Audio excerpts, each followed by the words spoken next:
And then, yeah, Mount Pleasant, as you said, earlier this season, getting the better of Montego Bay by 2-1. And yeah, a 2-all draw before that. That was last season, where Montego Bay did damage as well. But Mount Pleasant flying high, lifting the title for the first time last time out. And their first premiership for the parish of St. Anne. And they'll do battle on their home ground here at the Draxall Sports Complex with an opportunity to go top of the table. Let's hear from the coaching staff now of both. It's Theodore Tupper-Whitmore of Mount Pleasant and yeah, Nida De Santos from Montego Bay United. Coach Whitmore, you're in a good game today with Montego Bay. They are motivated, they're in a decent form, they're motivated by the prospect of getting into the top 6. What are you expecting from them? We expected a high level performance from the Montego Bay United unit this afternoon. I think we are prepared, we know the threats they offer, and I think we are prepared for this encounter. I want to dive in a little bit more into that. 4 of the top 6 teams will be playing each other, so they'll be dropping points. I mean, is that a main part of your motivation to the players today to perform? Well, I don't think that should motivate us. I think it's just natural. You know, every game we're going to, we're supposed to be motivated despite. I think destiny is in our hands, you know, so we just have to do what we have to do. Nathaniel James is pretty much a fixture in your team. He's gotten the vote of confidence from you, but some would say hasn't really set the league alight as they would have anticipated. What are the qualities that you like and that he brings to this team that others don't? He's a player. He contributed a lot to the team. Not getting on the score sheet, you know, but I think game by game he is improving. I think he contributed a lot to our offensive and getting in the final third of the pitch. So he's someone game by game is getting there. Coach Santos, difficult tie you're anticipating today, but having seen Dumber Holden, who is in a battle with you for 6th position, how does that change your perspective or influence your perspective on today's game? Don't change anything. I mean, so we came here to play against the reigning champions. So tough match, but we're gonna do our best to get the maximum points we can from this match. What is more important is in the end of the last round, who is ahead in terms of those 3 teams that are fighting for the 6th spot. Waterhouse, Dumber Holden and Montego Bay United. That's what matters. So a lot of match to be played, so a lot of games, so is everything on the table. Well, you said you come here expecting a tough game. When the fans are behind this Mount Pleasant team, difficult to deal with here. Can you tell me a little bit about how your team is expected to go about this one to silence the fans here today? For sure, first of all, this is going to be a match of patience, right?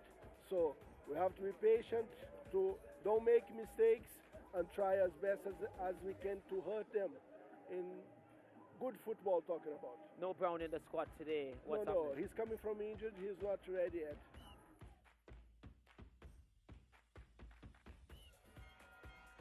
Yeah, difficult proposition for Nida De Santos and his team, but Montego Bay have not been in bad form, and he'll be hoping to pull a surprise here at the home ground of the champions, who have been doing pretty well as well.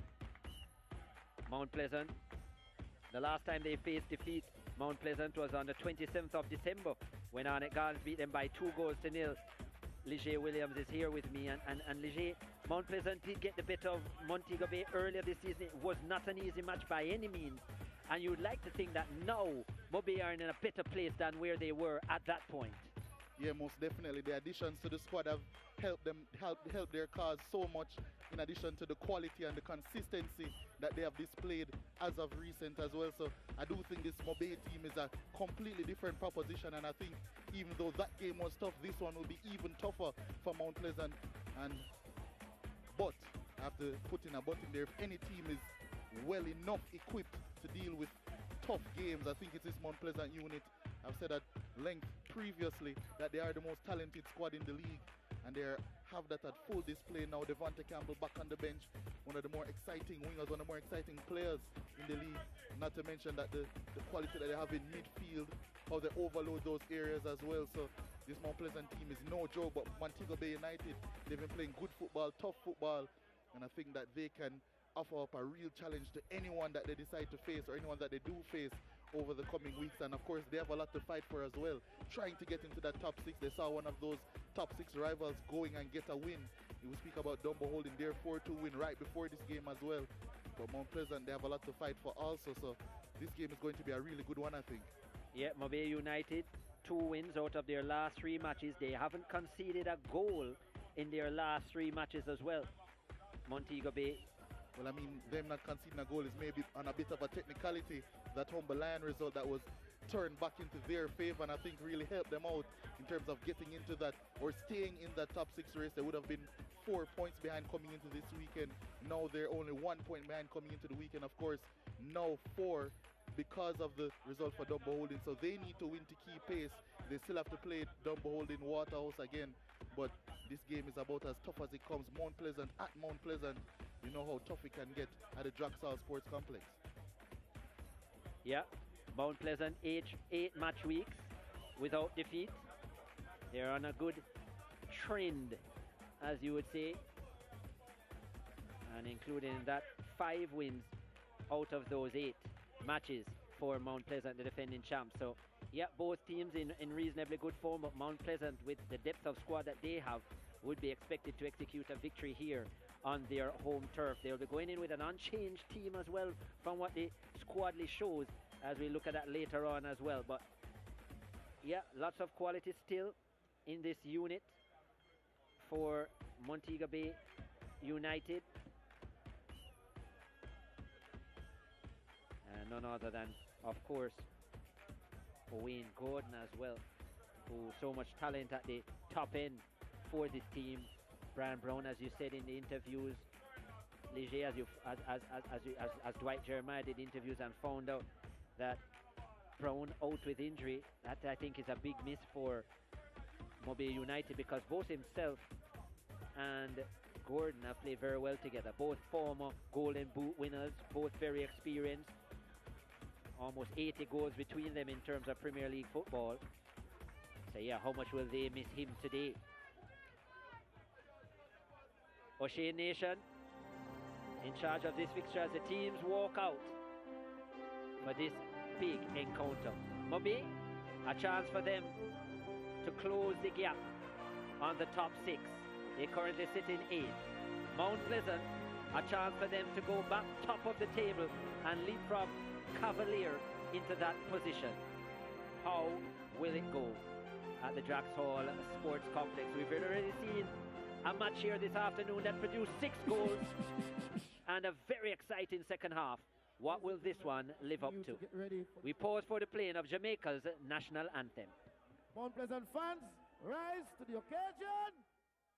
After 3, 1, 2, 3. Welcome to Jamaica.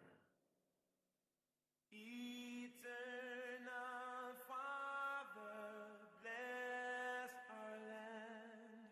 Guide us with thy mighty hands.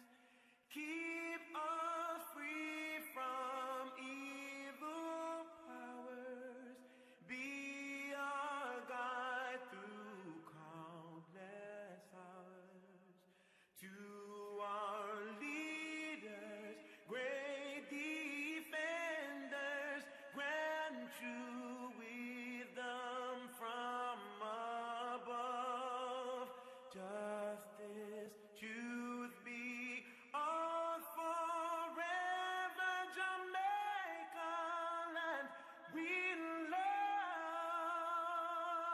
Jamaica, Jamaica, Jamaica land we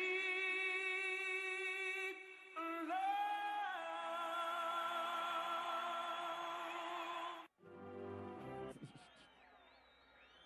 Beautiful singing there, the national anthem of Jamaica. setting the stage for match week 20 here in the Ray and Nephew Jamaica Premier League. Montego Bay United against Mount Pleasant, the defending champions. Mount Pleasant in their regular blue and white, and Montego Bay United keeping the look of the old Seba United in their red with black trim. These are the officials: O'Shea Nation, the man with the whistle, O'Shea Duhaney, Andre Smith, and Andre Farquharson, his able assistant. Sule McCullough, who has been in brilliant goal scoring form, turning up with quite a few important goals and winners, wears the captain's armband for Mount Pleasant, and Owain Gordon wearing the captain's armband for Montego Bay United. This is how the champions will line up. It's an unchanged squad. Shaquan Davis between the sticks. McCullough, who has 5 goals so far this season. Cummins, Doxley, Shaquille Dyer, Kimoni Bailey, their wide player, glad to have him back, they would say, from injury. Shaquille Bradford, who is second on the goal scoring charts with 10. Nathaniel James, the Trinidadian 19-year-old, is in. Romeo Guthrie, the former captain of Arnett Gardens, and Demario Phillips. Daniel Green completes the lineup. He'll play in that wide area. A couple of seasons ago, the leading goal scorer in the Premier League. Yeah, this will start as a 4-3-3, but if you watch Mount Pleasant before, you know there's a lot of rotation.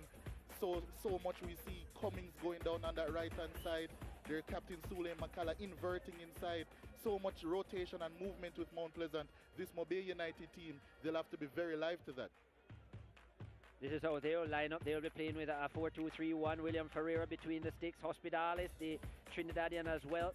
The Brazilians, Correa, and Ferreira as well, who wears the number 10 in the middle of the park, who will string things for them creativity from a creative perspective. Trimingham, another Trinidadian in the squad as well. Nevon Turner, Dane Nish, Gregson President, the St. Lucian, and young Leo Campbell in the starting lineup as well, to partner Courtney Allen and Owain Gordon.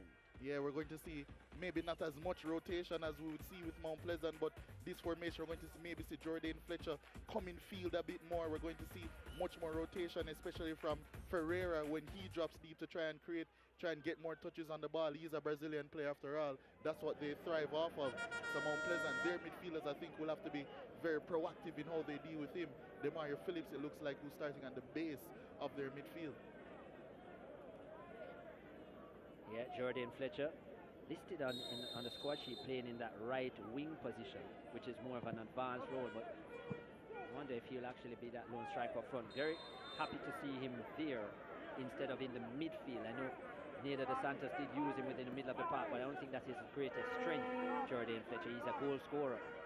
I think you need to get him as close to goal as possible, and maybe that right wing would do him wonders, because he would be able to cut in on that left foot and get shots off, but he'll have to do a lot of defensive work with this Mount Pleasant team also, so maybe he'll drift inside a bit. So let's see what they can produce. There is a yellow card produced very early in this from O'Shea Nation.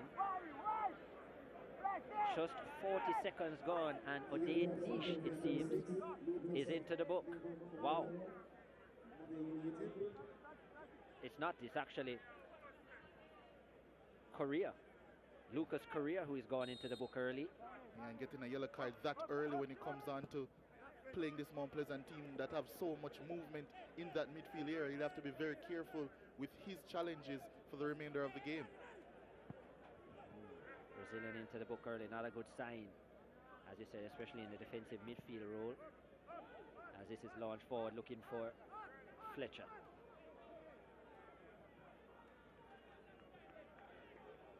Fletcher, because of his deeper role, not really in and amongst the chances. He's only scored 1 so far this season.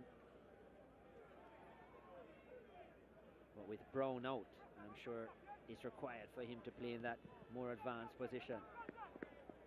As Kimoni Bailey launches that into the stands, it will be a Montego Bay throw.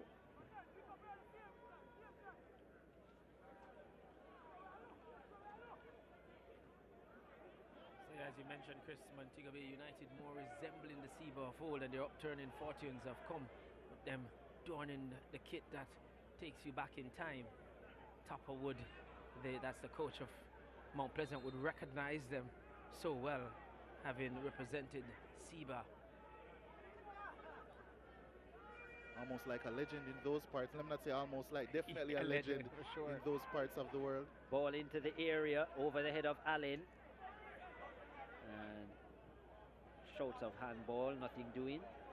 Try to clear, now the strike from out. Never on Turner. Well, that was ambitious to say the least from the Mobe number 20. Yeah, it sat up for him, but I don't think it was the right way to go about it. I think when you're playing against this Mount Pleasant team, you need to do your best when you have the ball to keep it extremely well. There is Theodore Tapper Whitmore.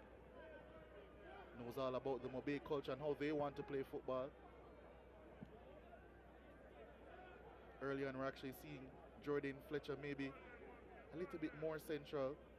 It's actually Wayne Gordon playing on one of the wings, so maybe a bit of spanner in the works from this Mobe United team. A spanner that we were speaking about may would have been the best way to go, so it seems as if they got that decision right. Played for two of the big teams in the parish of St. James in his time. Theodore Tapper Whitmore, Violet Kickers, as well as Seba United. Of course, there was also Wadada at that time.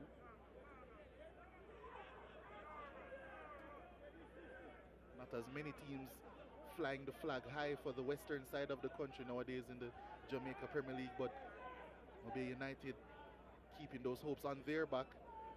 They're the only one. And with the form that they've been showing, especially as of late, they've been doing a very good job of it as well, I think.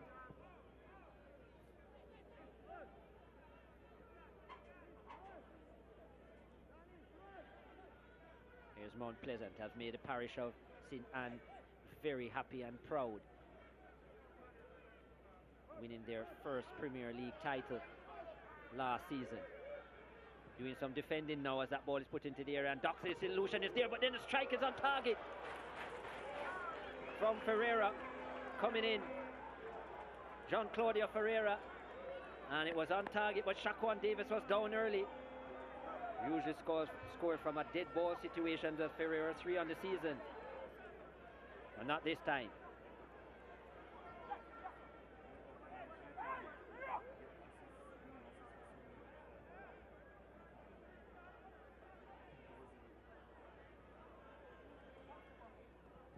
Corner, high looping ball into the area. Gordon comes back to help out now.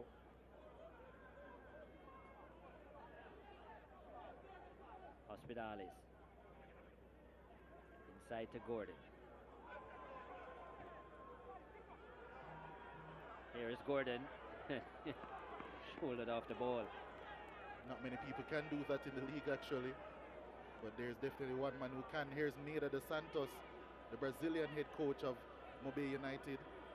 Has brought in some of his players, a couple of Brazilians in the squad. A real international flair actually to this Mobe United team. And they have brought their support to Draxal as well.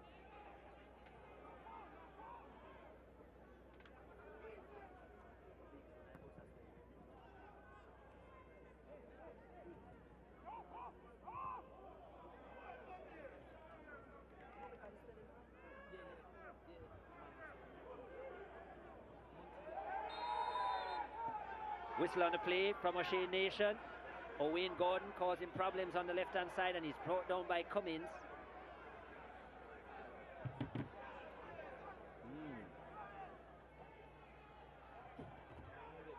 He's off the park, Gordon, but yeah, there was a strong whistle there from O'Shea Nation, who has already produced a yellow card. This was Gordon looking to drill this into the box yet again. That was late from Cummins. Not very often we've been saying that, especially this season. Fitzroy coming, and especially because we saw the yellow card earlier in the game.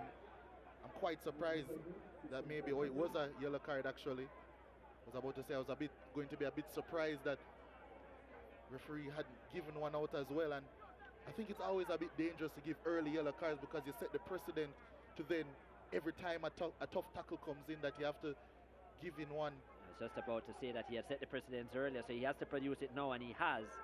Cummins in the book. Second player booked within just 7 minutes of play. And yeah, Ferreira will take this free kick as he does every time for this Mobe team, or most times. Ferreira towards the back post. Good delivery. Niche riding high, but not high enough. Couldn't get on top of it. I think he maybe rose a bit too high actually, causing him to mistime that header, mistime this jump.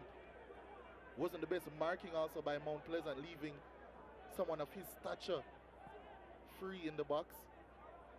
I think that's what Shaquan Davis was trying to transmit to his defenders. That's a let off for Mount Pleasant.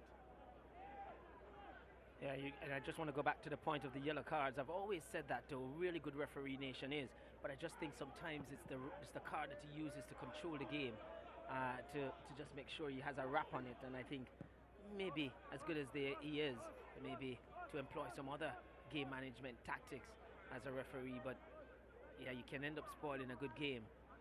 And we saw the contrast with Banton in the first game, where he allows some physicality. Yeah. And we have seen other games where we have thought that Banton has allowed too much physicality as a confirmation of the card here for Cummins.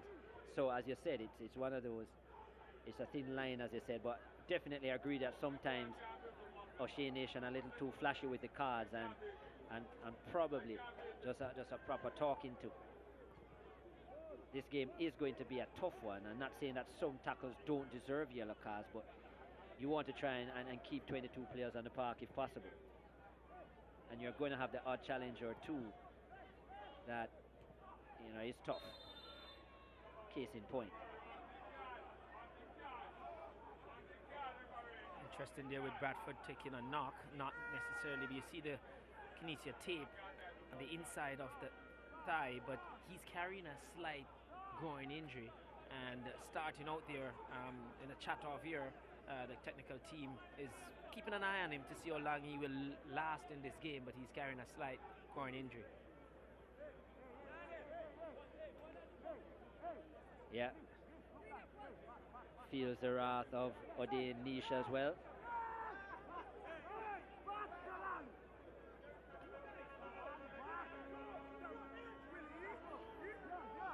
Free kick for Mount Pleasant. Demario Phillips will take it. Phillips, well, that goes all wrong.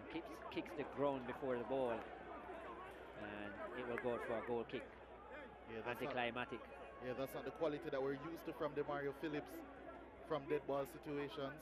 I'm sure he'll be a bit disappointed with that one. Mount Pleasant, of course, a very able team when it comes on to scoring from dead ball situations.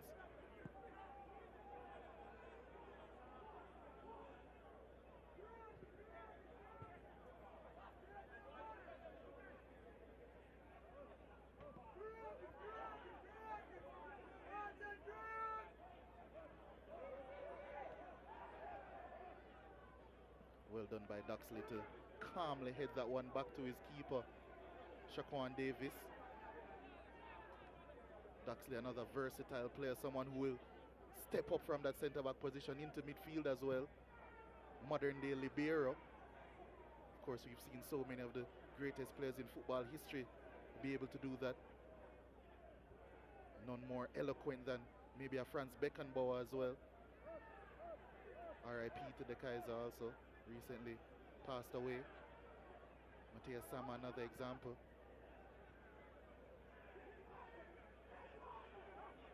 Montego Bay United, however, the ones controlling possession, so Duxley hasn't had a chance to do that so far.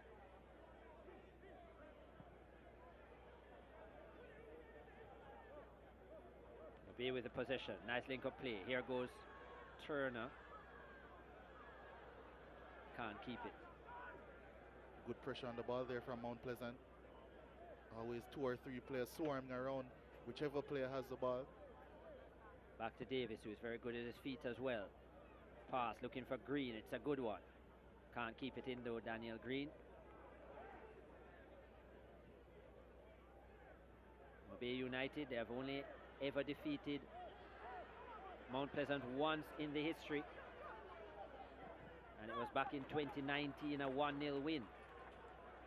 So Mount Pleasant have had all the joy in this fixture.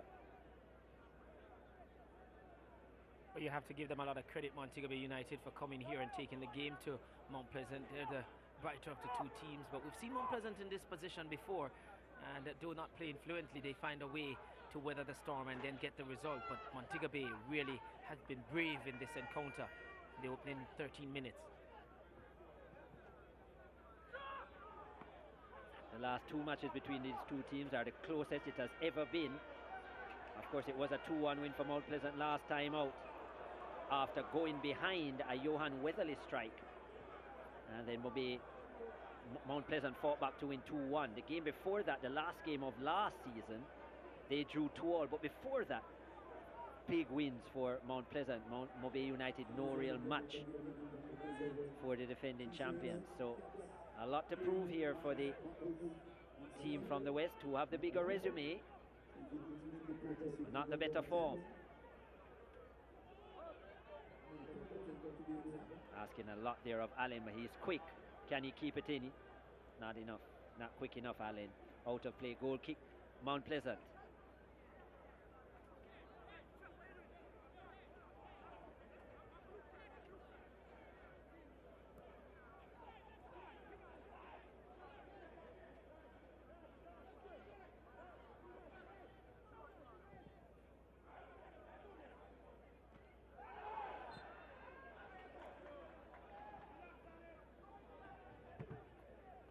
Eight match weeks without defeat. Mount Pleasant, 6 wins out of 8, just the 2 draws, one against Malines, a 1-1 draw, and a 1-1 draw as well against Portmore United on the 17th of January.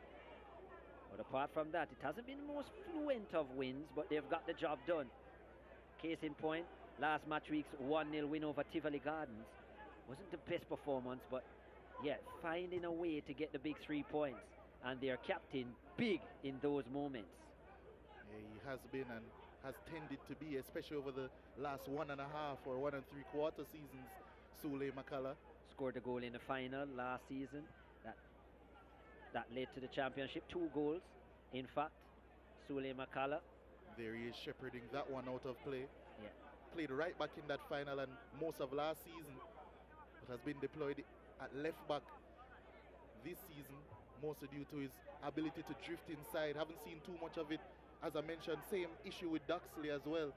Hasn't been able to do it because Mount Pleasant haven't had the ball enough, but Sule Makala adds a lot of versatility to this Mount Pleasant team as well. It's not only the experience and the goals. Oh, that's a dangerous pass. Back to Duxley from Guthrie. Not the best one, and Gordon almost played in there. Yeah, there will be a lot of rotation as the game goes on. Right now, Makala hanging out on the left-hand side, but don't be surprised if he comes central at some point and then even starts to push forward.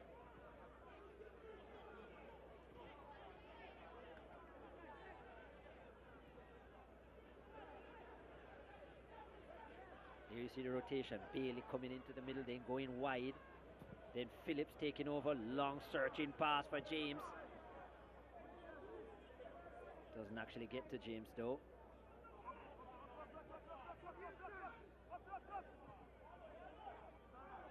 Phillips again. Here is Makala coming inside. Out to Guthrie, who is pulled wide. This is a rotation we're speaking about from Mount Pleasant.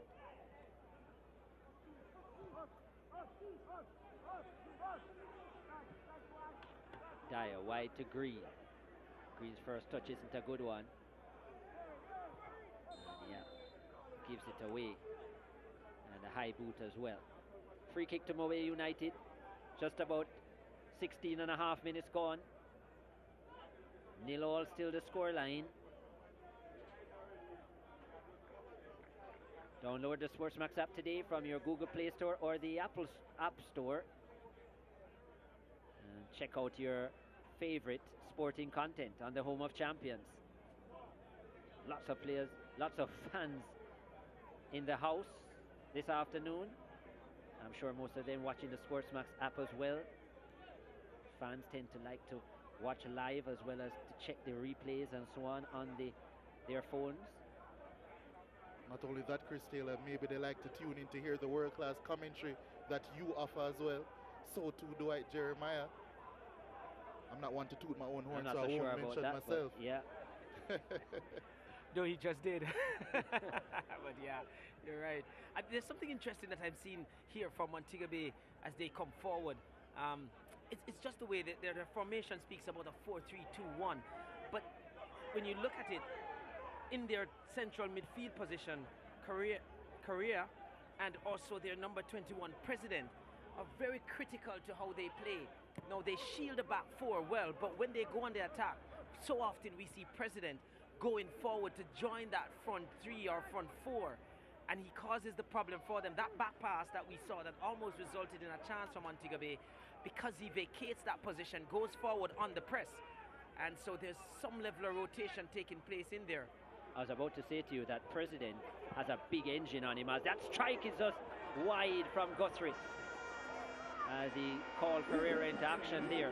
But yeah, President, generally a big engine, has been asked to play as in a 4-3-3, has been asked to play as a wide man at times, has asked to be played left back. So he's a versatile player. That was the strike from Guthrie, always going wide.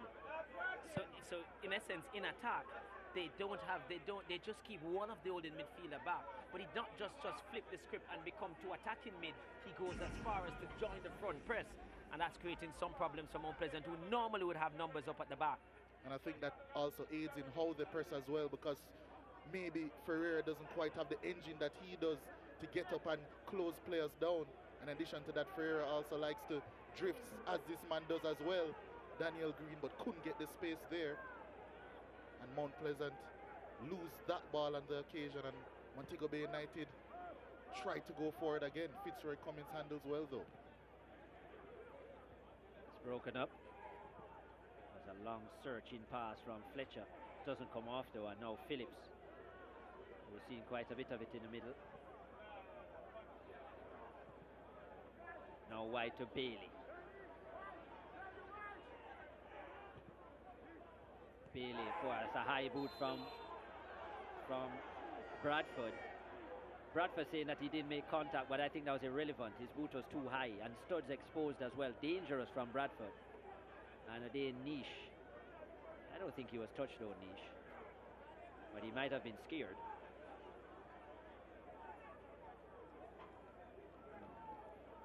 Close to it, but I'm not sure why Bradford was arguing, because there's no way your boot should be that high.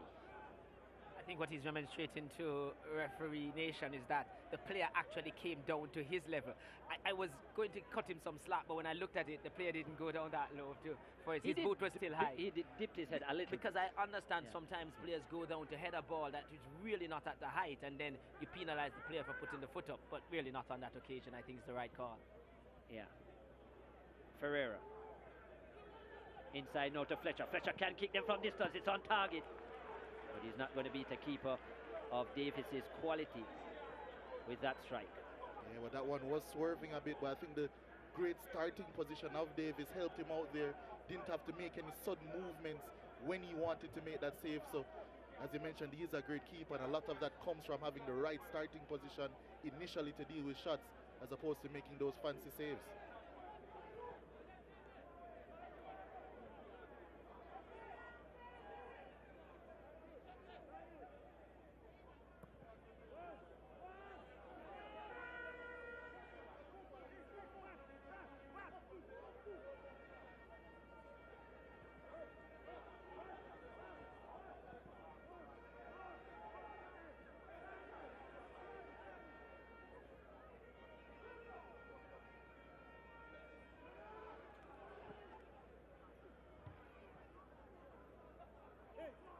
Mount Pleasant a bit too hasty on that occasion, I think. The pass between the lines was on for James, who had dropped in a bit. Tried to go a bit direct to Kimoni Bailey on that occasion, Guthrie. Maybe a bit more patience needed from Mount Pleasant.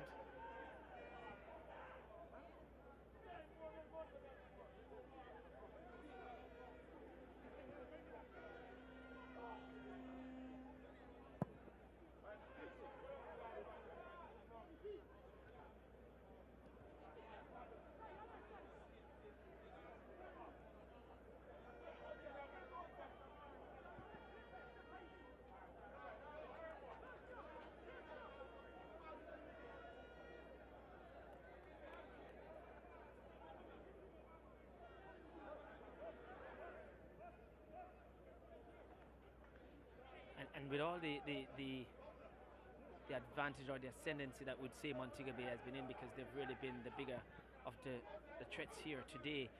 Mount Pleasant again finding a way to just stay in the game. Sometimes you suffer, but as a team you try to teach your team you may suffer in games but don't get hurt, and I think that's what Mount Pleasant have found a way to do. At times not easiest on the eye, but they do find a way to stay in the game, to grind out the results or to grind out a performance, and then just like that they have so many players on this part that just turn up with a moment of brilliance, and when you know it, they're in the ascendancy leading. Montego Bay would be mindful of that and want to ensure that they make the most of their dominance. Yeah, but I think a big reason why we're not seeing Mount Pleasant dominate the way that they would at least expect to across the front five, and this is something that you both mentioned last week with Mount Pleasant, the front five is a bit too stagnant. As you see a shot here, and I wouldn't say that one was stagnant.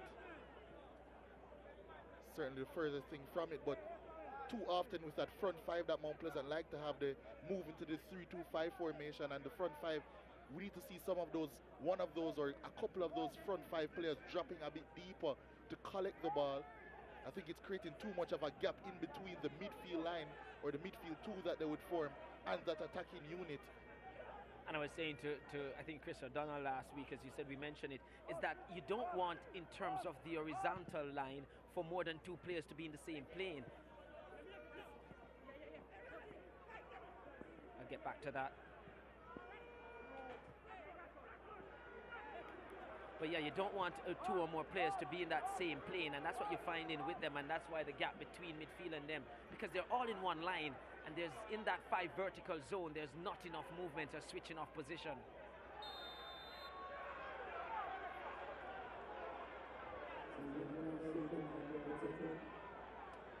Phillips doesn't like the call. O'Shea Nation goes to his book yet again,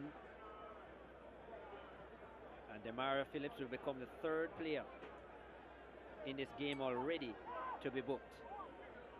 Hand in the face of Fletcher. I guess we can go on a bet here to see if we'll keep 22 players on the park, but maybe coaches will. Fletcher cut in here, and yeah, he did have the arm around Fletcher to stop him from getting if around not him. a slap, the arm out will stop in his advances. Not sure if Fletcher will get away with those green tights that became visible on that occasion. For now he has. Yeah, Mount Pleasant will have to be a little bit more creative. A lot of coaches, even at the top level, will tell you, I'll take my team to the final third. The rest is up to them to be creative. They have to have the imagination and creativity. What can Fletcher come up with here? How creative will this be? Has a good left foot from distance, does Fletcher, or will this be Owain Gordon? Goes after it. It will be Fletcher. Fletcher is on target. Doesn't have the pace to beat Shaquan Davis, who collects comfortably and releases immediately. On target again from Fletcher, so it's 2 in 2, but he needed a lot more than that from that distance. I think Legit mentioned it earlier in terms of Davis. His starting positions are really good, and sometimes we say, oh, that's straight at the keeper, and we don't flip the script and say the keeper's position has been good, because a lot of times we are more carried away by the keepers flying all over the place. Yeah, that ball coming across, but lovely there. Lovely there from Ferreira. I mean, he's in such good form in terms of scoring. Scores a lot in terms of the penalties, yes, but that has given him a huge bit of confidence. I remember seeing him here for the first time in the league when Montego Bay opened their campaign in the season. And some people were saying in the stand, Brazilian, yes, there's Brazilian and there's Brazilians. But I think he has certainly grown in the league, gotten used to the physicality and stuff. And even his free kicks, I remember a game against Waterhouse in Mobay, just a bit too flat, the high percentage of it, but has certainly gotten better with those. So certainly his game has improved, and certainly you feel that is coinciding with the upturn in the fortunes and form of Montego Bay United. Yeah, I definitely agree with you on that one, Dwight. Certainly integral to Mobay really flipping the script and turning a switch on in terms of especially their attacking play. I think has been very active, one might say, the past couple of weeks. Here is Sule Makala in that left-hand channel that we said that he would take up much more central than the orthodox left back. It's because he's so comfortable in those central areas why he's able to do it. Miscommunication. Mix up in the box there, and it's well cleared. Ferreira was in problems because the clearance from Niche just wasn't good enough. Eventually Mobe get that clear, but that was a tricky situation for Mobe United. Neither De Santos are shaking his head. Here's Daniel Green again doing battle. He has his arm around Allen though. James into the area towards Bailey, and Ferreira this time collects quickly, and what a release pass that is to Fletcher now. Doesn't have any help. Gordon is coming up slowly but surely. Fletcher wide to President. Spoke about that engine of President getting forward. Now Ferreira, nice pass inside. Gordon is onside. Gordon with a finish. Mobe United with the lead. Wayne Gordon, as he has done so many times, finds the back of the net for Mobe United. It's 49 in his Premier League career, and what a lead for the visitors against the run of play, you would have to say. The creative element of the Brazilian career was perfect yet again. And the pass was one of precision. Cut open the Mount Pleasant defense, and the finish, well, it was sublime and composed. It speaks much of his years, Wayne Gordon, and that's a big lead for Mobe United. That pass was incisive, and the finish was one of an expert as well. Not having the state of mind, the sense of mind to not try and snatch at it, but just to calmly finesse that one into the bottom corner past Shaquan Davis. And Mobe United, they've been in this game. It's been a pretty even one, but they have looked more threatening, Mobe United, and they've made that threat tell into a lead in this one. And here they are again looking to get on the attack. President getting in that mix and causing problems, but he turns it over to Phillips, who seems to be having a disagreement with the ball. Leaves it behind. Well, we were just heaping praise on Ferreira in the middle of the park, and right on cue, there's no commentator's curse. So good is his form that he's able to repel that, because that was a beautiful pass. That was breaking of the line, and the weight, we talk about the perfectness of that pass, just how he caressed that pass into the path of Gordon, and even though his touch was not perfect, but the pass was so good that he had enough time to gather and execute and calmly slot in the far corner. And again, it was the engine of President getting forward to help Fletcher. And then by that time, when President got involved, Correa had finally worked his way up. Exactly. So I'm telling you, that rotation spotted early, it's working well for them, because that gives them a numbers up, or even up the numbers. Wow. Well, as they have done so many times, Mount Pleasant, they find the answer. Ferreira is beaten, and it's Daniel Green. He's seen a lot of the ball on that left-hand side, Daniel Green. Looking to cut in on a number of occasions, and this time it bears fruit. The lead just 2 minutes, and the hosts, the home team, the champions, are all square. You mentioned champions, Chris, and this is exactly what champions do. They respond well and immediately. It was really good interplay down that left-hand side. James to Green. And it was a good deceptive finish as well. Opened up his body as if he wanted to curl it far post, and then slotted it in at the near post. And Mobe United did so well to carve open this Mount Pleasant unit. And Mount Pleasant, even at the blink of an eye, have done the same to bring this game back level, and it's 1-1. And this game, I must say, has a real buzz to it. You know, there's a lot of people questioning Nathaniel James's inclusion at times in the side, because it doesn't seem. And I made sure to ask as we see Montego Bay. I'll get back to that. Yeah, inside the area. Back to Ferreira yet again. Yeah, they clear their lines. But yeah, James in there, and I said to Whitmore, you know, people will question his inclusion. Why do you have him in there? What does he give to your team?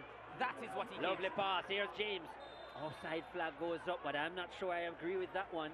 Looked as if he held his run, did Green. But Jay Duhaney, the assistant, Granted. first assistant on this side. Yeah, Duhaney in a much better position. 33rd minute.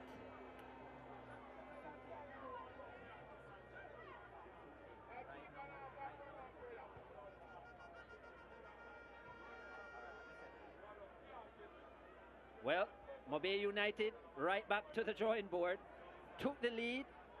The crowd was going wild, and then they have conceded. Janae, what do they have to say from the sidelines?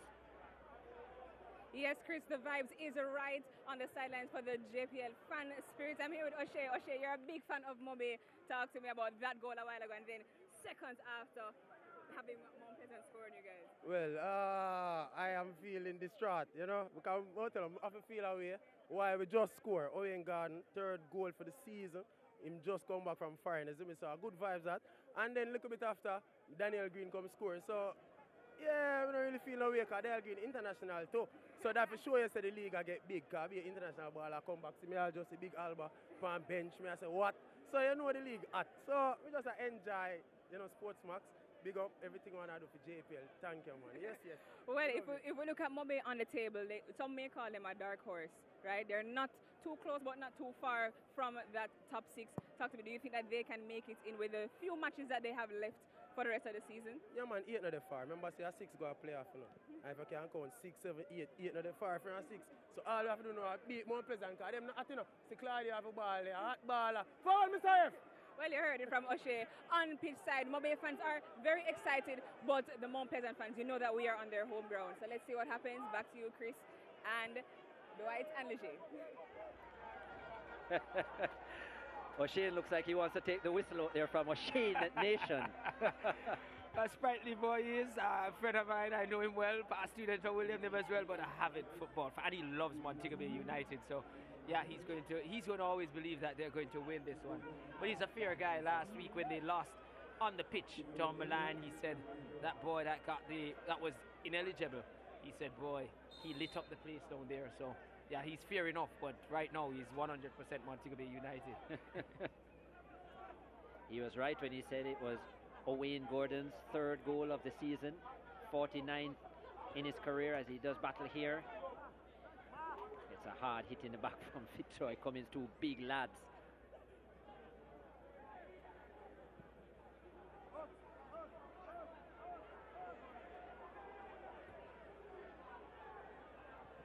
Here goes Mobe inside. President again, he's everywhere as president.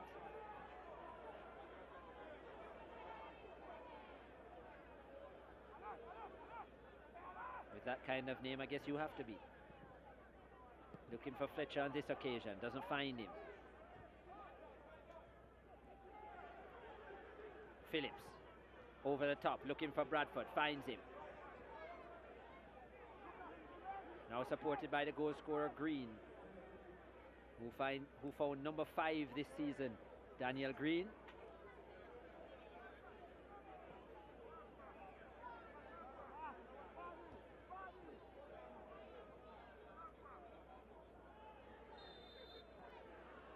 Referee Nation doesn't like the challenge from Sule Makala.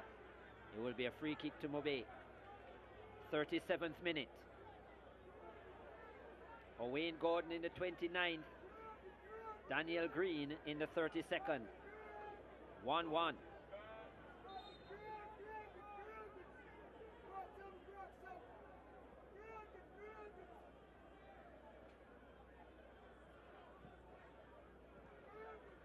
A draw won't help Mobe United in terms of moving positions. Another challenge from Sule Makala, which O'Shea Nation doesn't like. He doesn't go to his pocket, so I don't think there will be any further action taken. A dramatic chain of events there. Is it Korea? Is it Korea who is down? the Brazilian. When he went down Korea, he certainly, just look at it here. McCullough comes in. Does he hit the back of around the Achilles? And then he makes contact with the face, maybe? You know, funny enough, a few yellow cards have been handed out. I think that one would definitely be seen as a yellow card offense as well, but not to referee nation.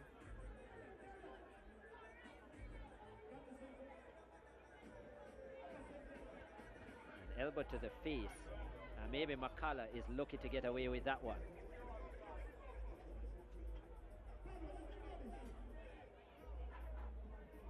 Jamaica's number 9 is in the house as well.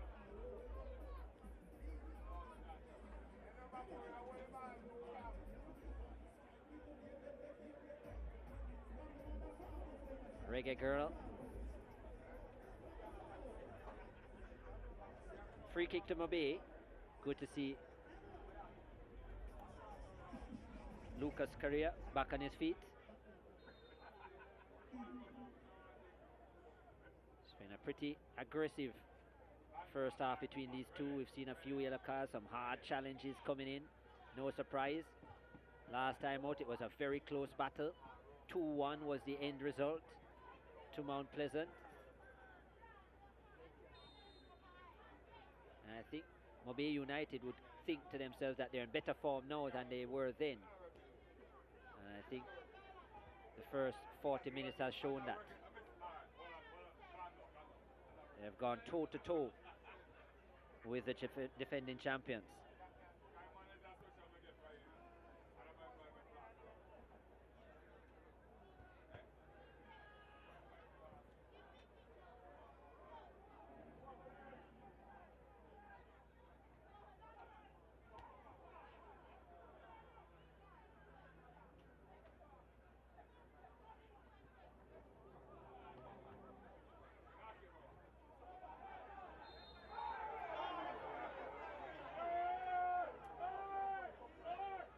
Fans not liking the call from O'Shea Nation, but I think it's the extended arms of Gordon which forced him to blow his whistle. I don't think he was overly aggressive, but he did push the Mario Phillips, and I think that's what O'Shea Nation saw. Wry smile on his face as well. It's a tough battle here. Yeah, I don't think it was a particularly good ball from Cummins to Phillips to start with. Exposed him. Yeah. But what we have to keep an eye out for now is just the in-game adjustment that these teams will look to make to try and counter, because I think both would be satisfied that they're given as much as they're getting, but what will tip them over the edge or one ahead of the other. Shea Nation having some stuff to say.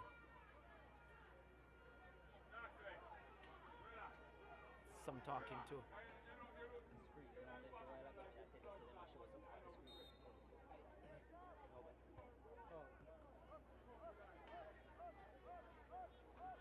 Yeah, look there at the Mount Pleasant bench a short moment ago. Their most experienced man on it, Ladale Ritchie. Here goes Mobe. Courtney Allen, who has a lot of pace, is crowded out on that occasion. Here is Dyer battling hard. Oh, good skill there from President. Oh, looking for Fletcher, almost found him. Back to Allen. Allen looking for the strike. Allen with a strike. It's off the upright.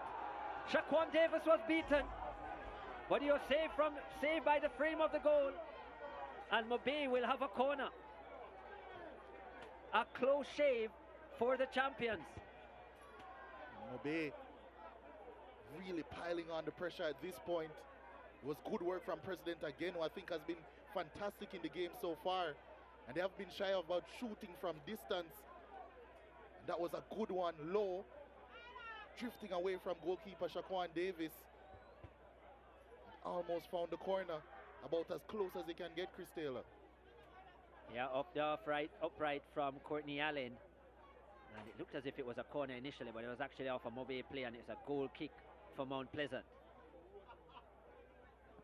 I think you mentioned President with heaped praises on Ferreira for the assist and how he has controlled the ball when it's at his feet as well. But I think President is the one affecting the game in both phases of it, defensively and attackingly for Montego Bay.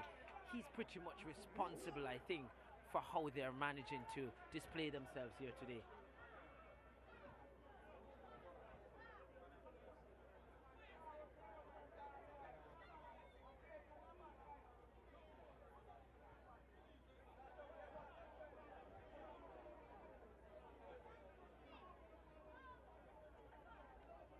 In transition to attacking transition, I think Montego Bay has been really good.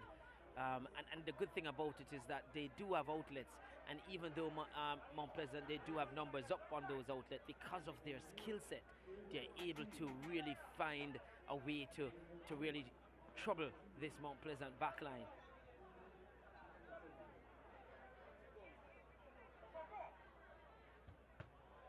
And not shying away from the physical side of the game, even as small as Allen is, Courtney Allen, he's looking to match up against Makala.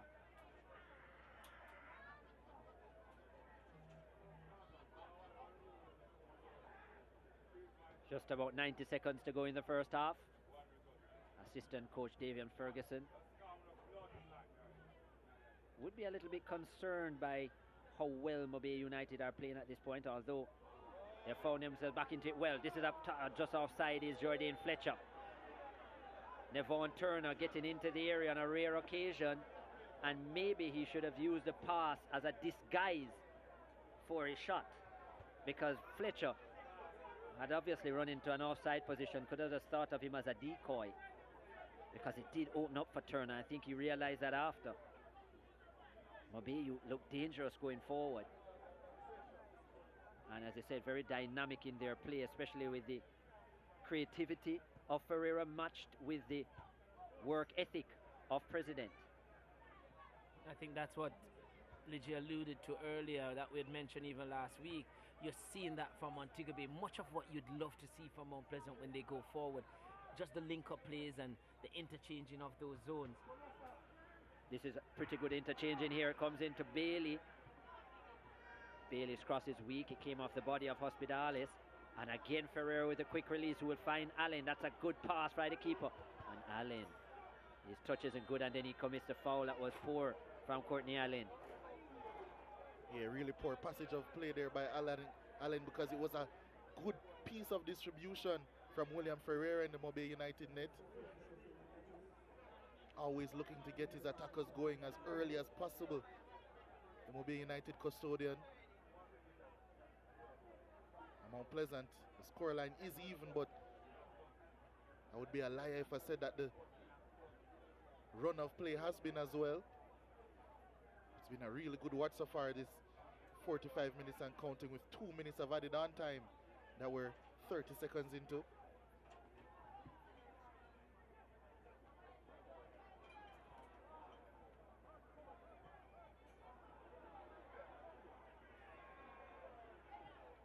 Given away again on James. That's a lovely pass. And Ferreira was strong and quick in his arrival, and just got there ahead of Daniel Green, who was very much aware of the keeper's presence. Here's Philip from distance. What a strike! And it's touched over the bar by Ferreira. Lovely shot from distance by Demario Phillips. Great technique. That was some 30 yards out. And it required the best out of William Ferreira, the Brazilian goalkeeper. And don't they produce good goalkeepers of recent Brazil?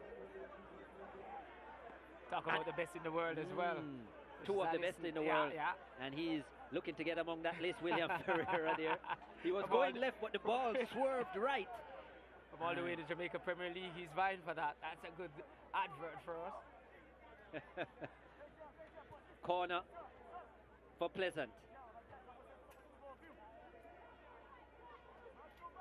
Just about played the 2 minutes of additional time. James. This one is a bit too deep, but Cummins rises well. But he can't find a blue shirt. And Hospitalis with a chance to clear, looking for Fletcher, who is a lone soldier up front. I think that will be it for the first half. And yes, O'Shea Nation brings it to a close. It's had its moments this first half. It's produced 2 goals. Owain Gordon first for Montego Bay United, with his 49th in his Premier League career. And then Daniel Green, his 5th of the season, slotting home well after a juicy pass from Nathaniel James to draw things level after 32 minutes. Mount Pleasant at home have work to do against the talented Mobe team. After 45 minutes, it's Mount Pleasant 1, Mobe United 1.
Yeah, Ray and Nephew, Jamaica Premier League action.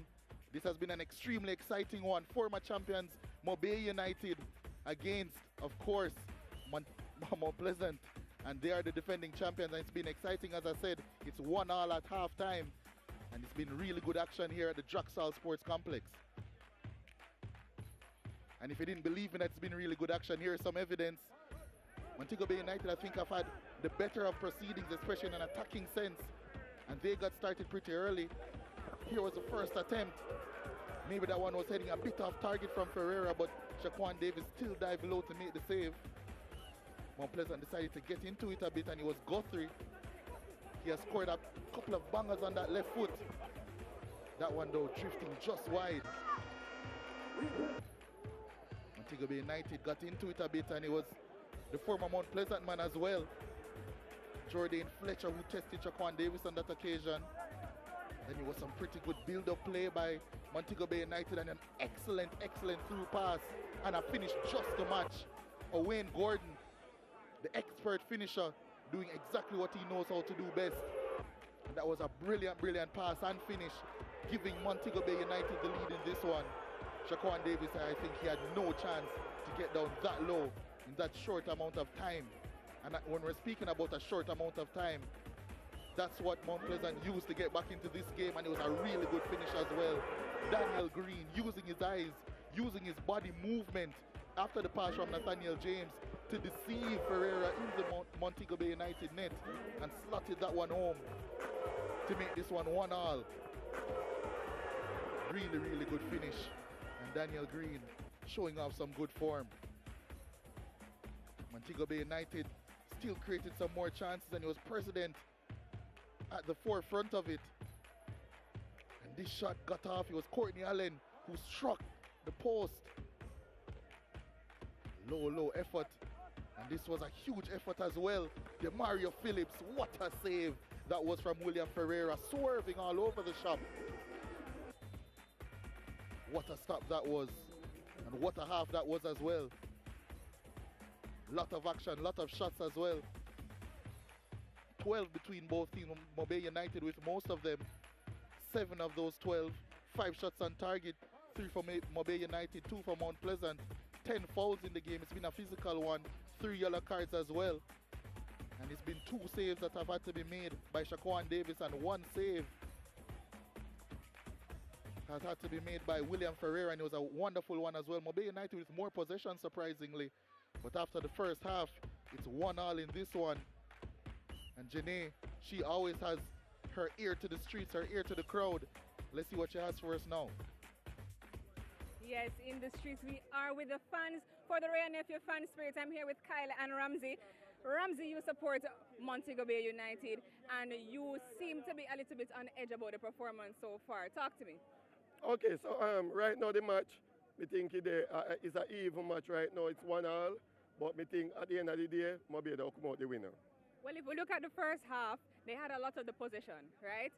They were defending well, but they did concede. So what do you think went wrong in that part of the competition, in the match? Okay, so at the time when before the goal scored, there was a foul at one section, I feel, which the referee never see. And that lead to the ball play over the next side, and that's why we can see that goal.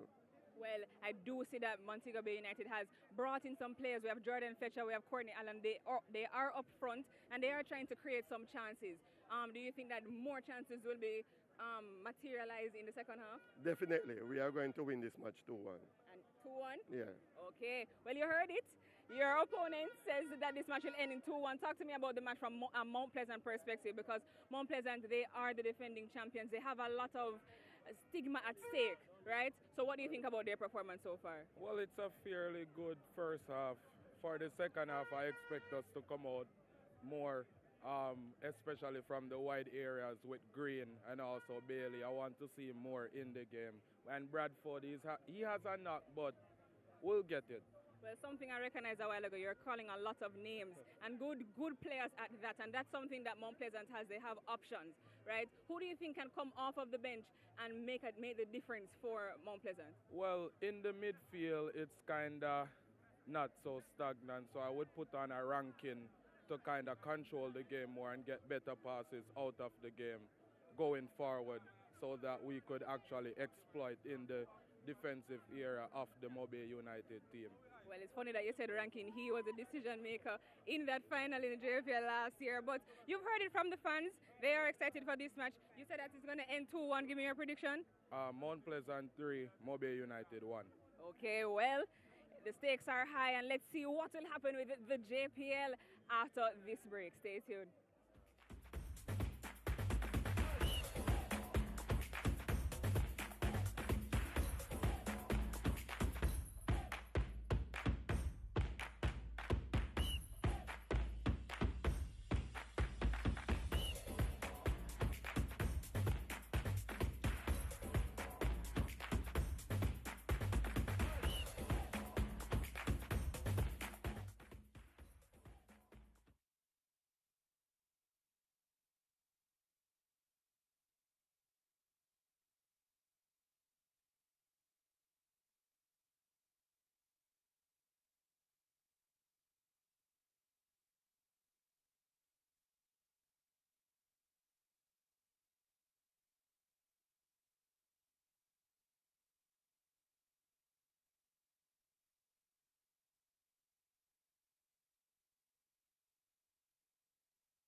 So, lots of action on the home of champions, India versus England, the fourth test, day 4 on SportsMax, live tonight.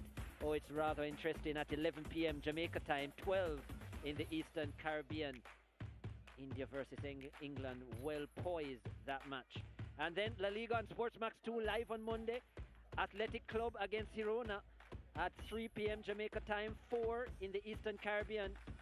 Girona looking to continue their impressive season so far, even though they have relinquished the lead to Real Madrid in La Liga. So lots of action on your home of champions back here at the Drax Hall Sports Complex in St. Anne. It's 1-1 between Mount Pleasant and Montego Bay United. As the second half gets underway, Montego Bay in their red with black trim Blue and white are the colours of Mount Pleasant. Chris Taylor, I'm still here with Dwight Jeremiah.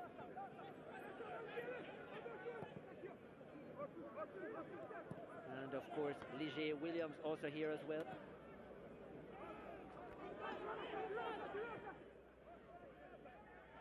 Montego Bay United, yeah, they've made a change. And Ronaldo Wellington has entered the park. They weren't pleased with Turner. And so Wellington is now at the right back position. Chance early for Mobay. Wayne Gordon putting that into the area. And it will be a corner for Mobay United early. There's been a change. The goal did come from that right side, and even the pass where the shot came from Phillips through the middle was on that right side of the back line. So Montego Bay, they have made that adjustment. So Wellington coming in for Devon Turner. So it's like for like. Former captain Devon Turner. They have a corner.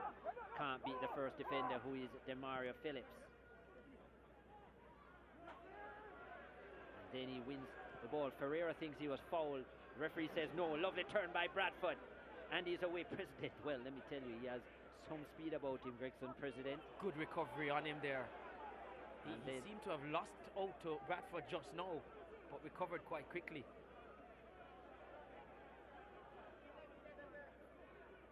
That's asking too much of Ferreira, who had just recovered from a knock. He got not even a minute ago. There is Wellington. He's come onto the park. Also played for Harbour View as well. Ronaldo Wellington.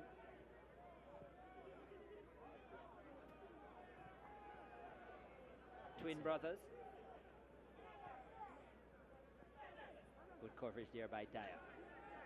There is Ronaldo on the bench as well. Wears the number 28.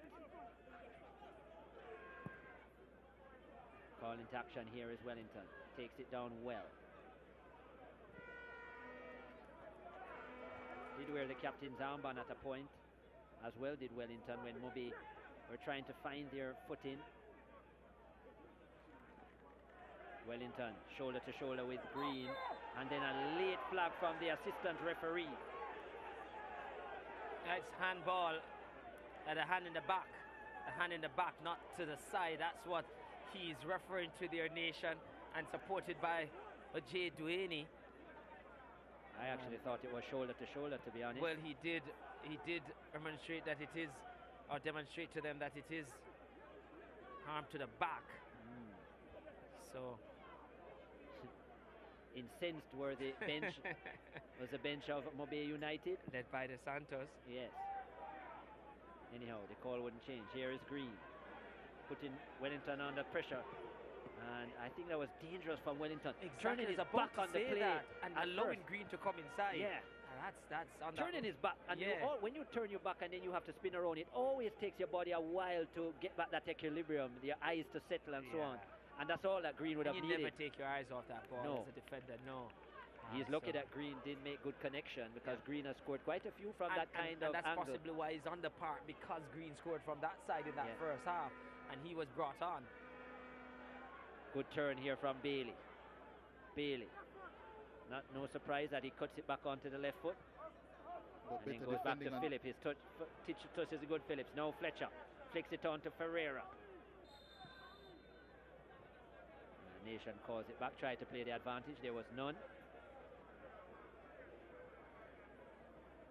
The second half has started as hectic as the first half ended. Yeah, most definitely. I didn't expect anything else. Mount Pleasant, I think, will be trying to exert a bit more control in the second half. Maybe decrease the tempo a bit, trying not to play into the hands of Mobay United, trying not to make this into a counter for counter game. Here's a turn from Bradford again. He gets the better of Nish. Nish tackling from behind the Pacey, and then the shot from James. On his preferred left-hand side, Nathaniel James, but he skews it, and it's wide. What a chance for the 19-year-old. I said that they would have wanted a bit more control, but it was actually a transitional chance. And James, he is a much better ball striker than that, and he knows that he should have done better there. Didn't take a touch, so by allowing it to come across his body, it makes the technique much harder. because then he has to get it. He has to get it exact. Yeah, and if you look close at him, they just did take his eyes It was off just a it. little late. Yeah, and he with looked up where he wanted to finish Yeah. before making contact with. Never an easy technique when the ball is coming across you to hit that one time. Yeah, needs to be like a Steven Gerrard to be able to execute so well. I like that name. You would. I did give Livid J his turn here in the box with Yes, that. don't give him much, please. No, I have to keep it balanced. That looked like a handball from Hospitales. Yes.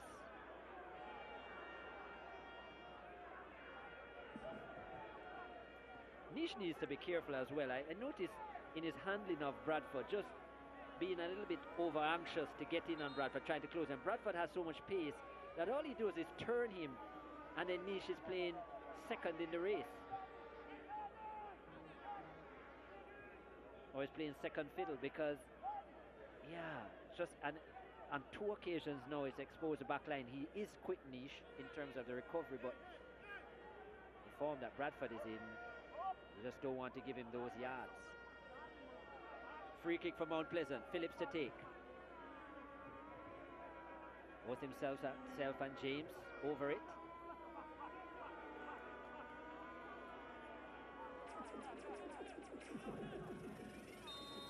Hard team to defeat this season, Mount Pleasant. James runs over it. It will be Phillips. Phillips, nice delivery. Looking for Bradford, and again the foot is high from Bradford. Not sure what kind of finish he was looking to execute there, but it was too low for a bicycle kick for sure. And whistle on the play. 53rd minute.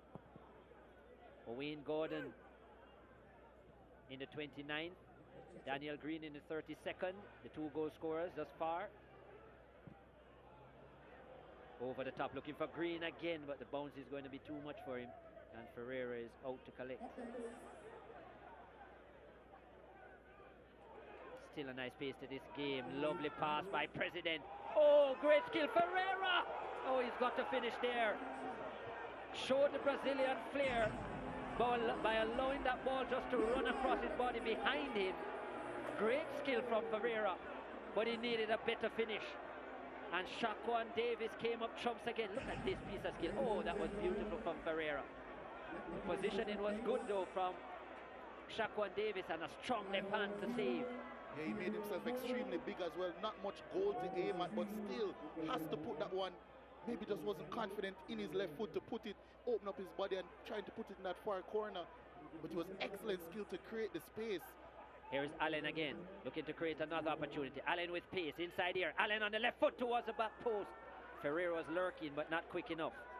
Yeah, his body was already open, Ligier, was my argument. By allowing it to come across him, his body was then, he was already facing the goal chest on. So I'm surprised he didn't go to the bigger area of the goal, which was to Davis's right. But I do agree with Ligier that he lacks conviction based on the strike. When you look at the strike, really didn't look so confident in getting that one away. Not this one, by the way. No, not this one for sure. You would ask him to stretch a little bit there to try and get onto the end of that one. Might have been going away from him. But he did all the hard work in terms of creating the space. Lovely bit of skill. They call it the dummy in the end that he left it. But then, yeah, the finish. A little more pace on it, and I still think it would have gotten in there because despite the hand on it, still would have gone. It wasn't as strong as. Yeah, there was a very tight space between Davis and his near post, and that's where he chose to go. It was a good save by Davis with the left hand, but I still think, as we see the replay here, look at his pass. The pass was beautiful from President. Look at this, was great skill to get around Cummins. Here, I just think his body was already open. He's got to go to the bigger area here. There's no way to go to the near post was a right option. Yeah, but I think maybe if he was on his stronger right foot, then this conversation would have been null, because he definitely would have tried to slot it in. Probably just not as confident on that left foot. I agree with you with that.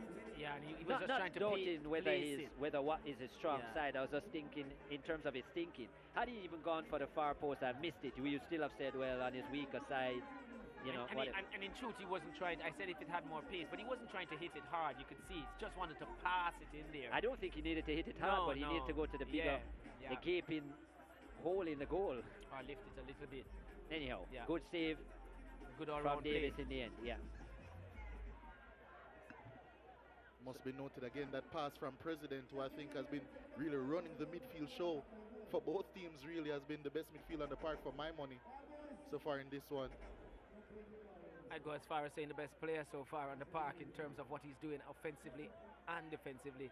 Goal there. Doesn't look that pleased, no. But yeah, his team is still in it and showing some fight. Not here with the entire family as usual. Goul, a lone soldier today in the crowd, as Pleasant look to go 9 match weeks unbeaten. Guthrie, nice wide pass to Green.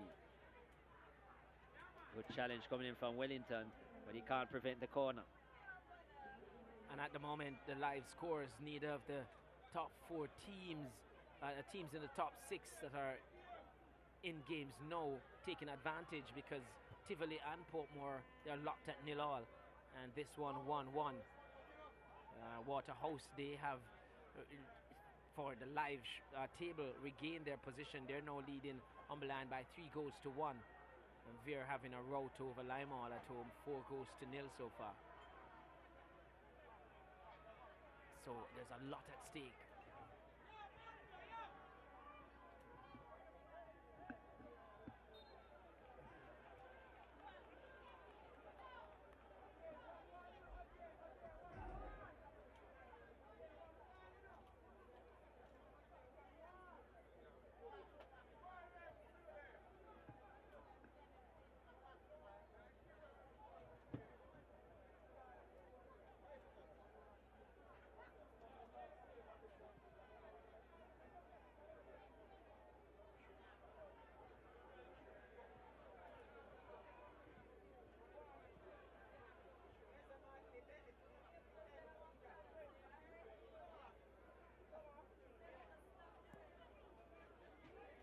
Davis with it. Play has slowed a little bit in terms of the tempo. Pretty high right throughout the match though.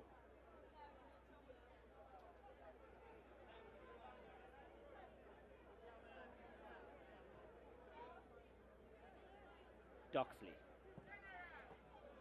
Dangerous pass, gives it away. With lots of options, looking for Fletcher, and Dyer covers well. That was irresponsible for Melvin Doxley.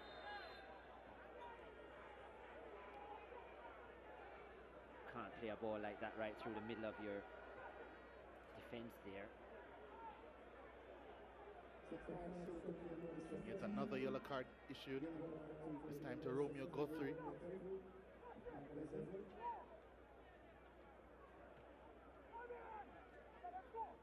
Giving Montego Bay United another free kick, another set piece opportunity.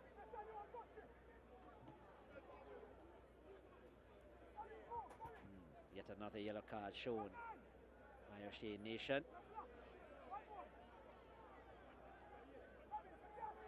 This some way out. Probably, well, not probably, definitely will be a pass from Lucas Correa. Actually from Jean Ferreira into the area. Hospitalis is there as well.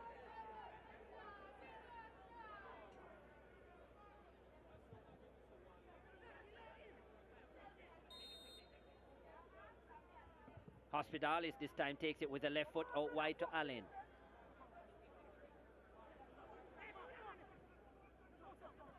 Here's President. Keeping Dyer busy. Looks for the reverse pass. It's cut out. Hospitalis and Ferreira combining. Mobe with the possession. Wellington. Download the SportsMax app today from the Google Play or the Apple App Store. Very easy to download and quite user friendly. So Dane Nish makes a mess of that at the back line, and not the best play from Nish. Kimoni Bailey was closing him down. He points to the head, but I'd rather say he was lucky to get away with that, was Nish. They call him Pogba. Look at this from Nish here. He's been, well, it's been some questionable defending from the Mobe number 5 throughout the course of the second half, and I think he's lucky there to get away with that. Yeah, extremely, in my opinion. We're going to see Mount Pleasant make their first substitution. Tevin Shaw will make in his entrance. Looks as if it's going to be for Kimoni Bailey. Some results coming in at the Wembley Centre of Excellence. Veer United with a 4-goal lead over Lime Hall after 54 minutes. Javon Smith, Alwyn Strawn, Calvin and Dean Andre Thomas, the scorers. So Dean Andre Thomas finally getting on the score sheet for Veer United. That's a big lead for the Linval Dixon coach team. It's 4-1 between Waterhouse and Humble Lion. Waterhouse leading, and that will mean that they will leapfrog Dumble Holding back into that 6th position. Well, it's a real seesaw battle between those two for that 6th position, and Mobe on the outside as well. Oh, how they need a win today. They have to do some defending now, though. It's a poor corner. Poor delivery from Demario Phillips. And now they turn it over. Fletcher has a pace to beat Dyer, or does he? His touch let him down, Fletcher. That second touch gave Dyer a chance. He's very physical as well as Jordan Fletcher, but the ball just in a line with him, and the chance was gone. Yeah, chance gone, but Mount Pleasant, they must be concerned because that's like the 3rd in succession, 1 ball down the middle. And you alluded to it, Chris, about that allowing that 1 ball down the middle to break so many lines. And Montego Bay in on goal took all the strength from Dyer to thwart that attempt. Here is Guthrie battling in the box. Intensity has gone back up between these two. Unfortunate for Fletcher, though. Just how the ball has been. And it's not easy a surface to negotiate at times here at the Draxall Sports Complex. I think it has slightly improved in terms of the role, but not as hard as we've seen at the start of the season, but still at times can make it difficult for players to be at ease with the ball. Yeah, they did turn on the sprinklers a little bit before the start of this game. But yeah, it can be a difficult surface when it's hard, and if it rains and then they play on it and you come here for another game after that, it is uneven underneath. Free kick for Mount Pleasant. James will take. 27 minutes to go. It's 0-0 at half-time as well between Tivoli and Portmore United. In the other match, a top 6 fixture there. Mount Pleasant will probably be keeping their eyes on that one from an off-field perspective. I don't think they have time even for that. Montego Bay is keeping them firmly focused right here. Got a lot to deal with. James towards the near post, dangerous. Looked as if initially it came off the head of President, but O'Shea Nation said no. Last touch Mount Pleasant, goal kick Mobe. This is the delivery from James. I think President did get a touch, you know. It looked like it came off the head of President at the near post. That should have been a corner, unless it touched a Mount Pleasant player towards the back end of the 6-yard box. And probably turned out to be a vital touch because Bradford was looking to get on it at the far post. Maybe that took it away from him. Sometimes you get that deflection and it just speeds it up somewhat, depending on the contact. 63 minutes gone in the Waterhouse game. It's 4-1. Andre Fletcher with a brace. Javane Bryan has scored again, so now he's up to 11 on the goal scoring chance. Joint leader with Justin Dunn. And Rivaldo Mitchell on the score sheet yet again for Waterhouse. That's what, I make it 4 or 5 now for Rivaldo Mitchell in as many games. Mobe, well, we could continue our conversation. Yeah, Mitchell finding the goal yet again, and he's in an impressive run of form. Is the Waterhouse number 31, and Javane Bryan now gets level yet again with Justin Dunn. Those two have been going at it all season. Here is James. Some step overs, shot on target. Easy for Ferreira though. Meat and drink. Yeah, so lots of goals today in the Jamaica Premier League. Some 18 goals, I think, across the competition, because it's now 5-0 with Veer against Limeall. Yeah. Another goal for Veer. Wow. And for a team that struggles to score generally. Well, who struggles against Limeall to score? Veer only had 18 goals in their 19 games. They now have 23. Yeah. Wow. Only Treasure Beach struggled to score against them when they beat them 1-0. They didn't only have trouble to score, they didn't score. over the top. Leading back. Yeah, promising build-up play, but the shot in the end, I think, was a bit rushed there from Correa. Has to leave the lean back for the dance floor, but not for the football field. Correa. That's a dance really from your era of things, Chris. That means it's recent, eh? I'm staying out of that convo. Wise decision. 66 minutes gone. Shaquan Davis, big clearance. Got some real yards there on that kick. Still not sure where the next goal will come from. It looks as if it could come from any party based on the run of play. Both showing signs of urgency and interest.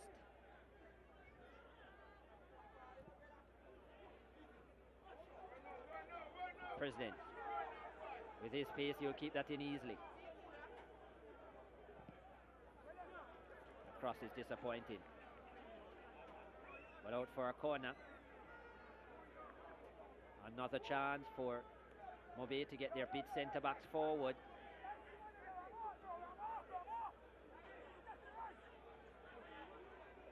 Trimingham coming up, so too Niche and Correa.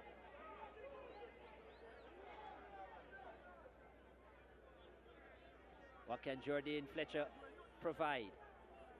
68th minute. Mobe looking to retake the lead. Fletcher. It's deep. It's well taken by Davis. Release. Doesn't have many to aim at. And Hospitalis does well. Now Trimingham. Gordon. Still has the legs of Wayne Gordon. Over 30 years of age, but still some good wheels. And as he's shown today, still some very good finishes as well. Yeah. Sometimes with the finishing, if you think of really good professional strikers, forwards, players, you never really lose that element.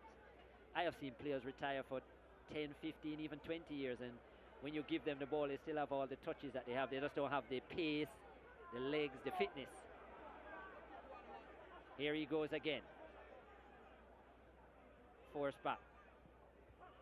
Ferreira, not often you see a bad pass from Ferreira, but that was one. Mount Pleasant preparing two changes that I know no wing back in the Jamaica Premier League would like to see. Devontae Campbell as well as Kaylee Aubrey. Two extremely exciting wingers, two of the best 1v1 wingers in the league about to make their entrance.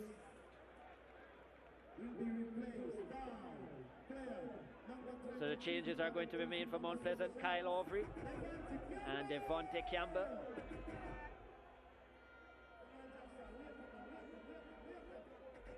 Campbell wearing an unusual number, not in the number 7. He was a late addition to the squad. Yeah, late addition because he's coming back from injury. He was said not to be 100%, so maybe it's on the calculation, maybe on the physio's advice. This is the amount of minutes that he's said to be given, maybe 20 minutes or so to go.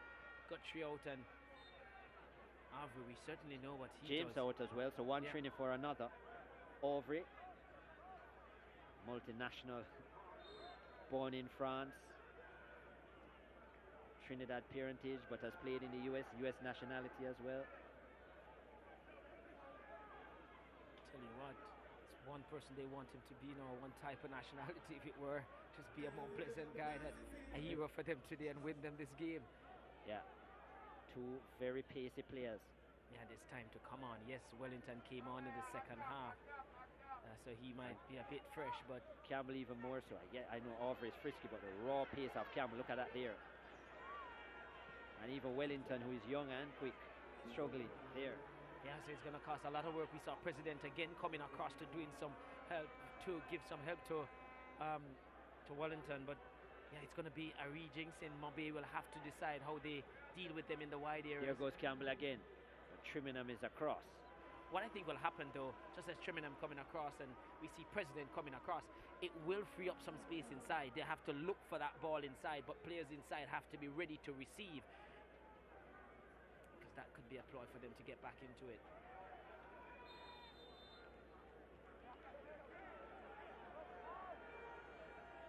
Devontae Campbell coming in also means that Daniel Green will move a little bit more inside. I think that combination on the left has proven to be extremely deadly for Mount Pleasant. By the way, that 5th goal for Veer was scored by Kemar Beckford. They had put Calvin, but it is him. His middle name is Calvin. Kemar Bushy Beckford. So he actually has a brace as well, which I think takes his tally up to about 7 on the season, Beckford. So experienced. Big performance from Veer United. They lead 5-0 over Lime Hall. Mount Pleasant, they have a free kick. It needs to be better than his last delivery, Phillips. He did produce an assist from this position last time out. He found the head of his captain, Sule McCullough, on that occasion. What can he produce here? Phillips into that area again. And rising high was McCullough, but Mobe deal with it. Seems to be Aspinall as the man that they've entrusted with the responsibility to keep McCullough at bay. Big man, yes, a lot to get around. Big frame for McCullough to get around, but didn't go in his direction, just ran under it, McCullough. But always a threat from this type of situation, McCullough. But the substitution coming up now, Weatherly coming on for Courtney Allen. And I did see Weatherly come on against Waterhouse and was a live wire for them change the game. Weatherly has a goal against this Mount Pleasant team, scored in that 2-1 loss. Weatherly, in fact, it was he who gave them the lead. Mobe United. Quick player in the wide area. Not a bad player to have coming on, because he's pretty good footwork and very speedy on the wings. Here's Phillips. Overlapping is Campbell. Here goes Campbell. Campbell, was he brought down?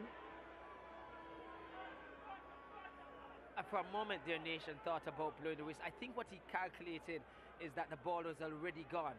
I think it was an infringement, yeah, but he's probably saying that Campbell was never going to get to it. That heavy touch first. I wondered when he approached Campbell if he was thinking that Campbell was simulating, and so he was waiting to see Campbell appeal to then produce a card. I was wondering that too. I think he got a touch, but the ball was already gone. Fair enough. Although that has never stopped officials before, has it? Sometimes the ball goes into the crowd, they still blow for a penalty or something of the sort. Anyhow, here goes Green, handle ball. Well, the hand was away from the body for sure.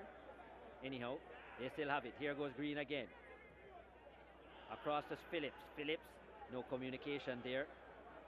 And away goes Gordon. Fletcher is offside. Is he? No. The flag stayed down. This game is heating up here at the Draxall Sports Complex. Jordan Fletcher is still down. O'Jane to Haney. The question was asked of him. Initially, was Fletcher offside though? I thought he was on the wrong side of the defender. Looks so initially, but would have to get the full frame. This is the appeals for handball. Would you say alongside the body? Maybe? I think that could have been given too. I've seen it given. It's away from the body. The body is slightly bigger for that. But we'll have to see. No foul there for me with Fletcher. I think that now is a stronger body. Yes, certainly. Yes. I agree. Yeah. I agree. Whether it was there was a before, bit of an arm stretch. I don't think that's enough in this physical game. Yeah, it wasn't not extended. extended. What would be interesting is if we got a wider shot to see when the pass was made about the offside that you're suggesting that he might have been. I think he was on the wrong side of the defender. I thought so. But you'd expect, based on the nature of the game, that they will actually be fussing about the two benches.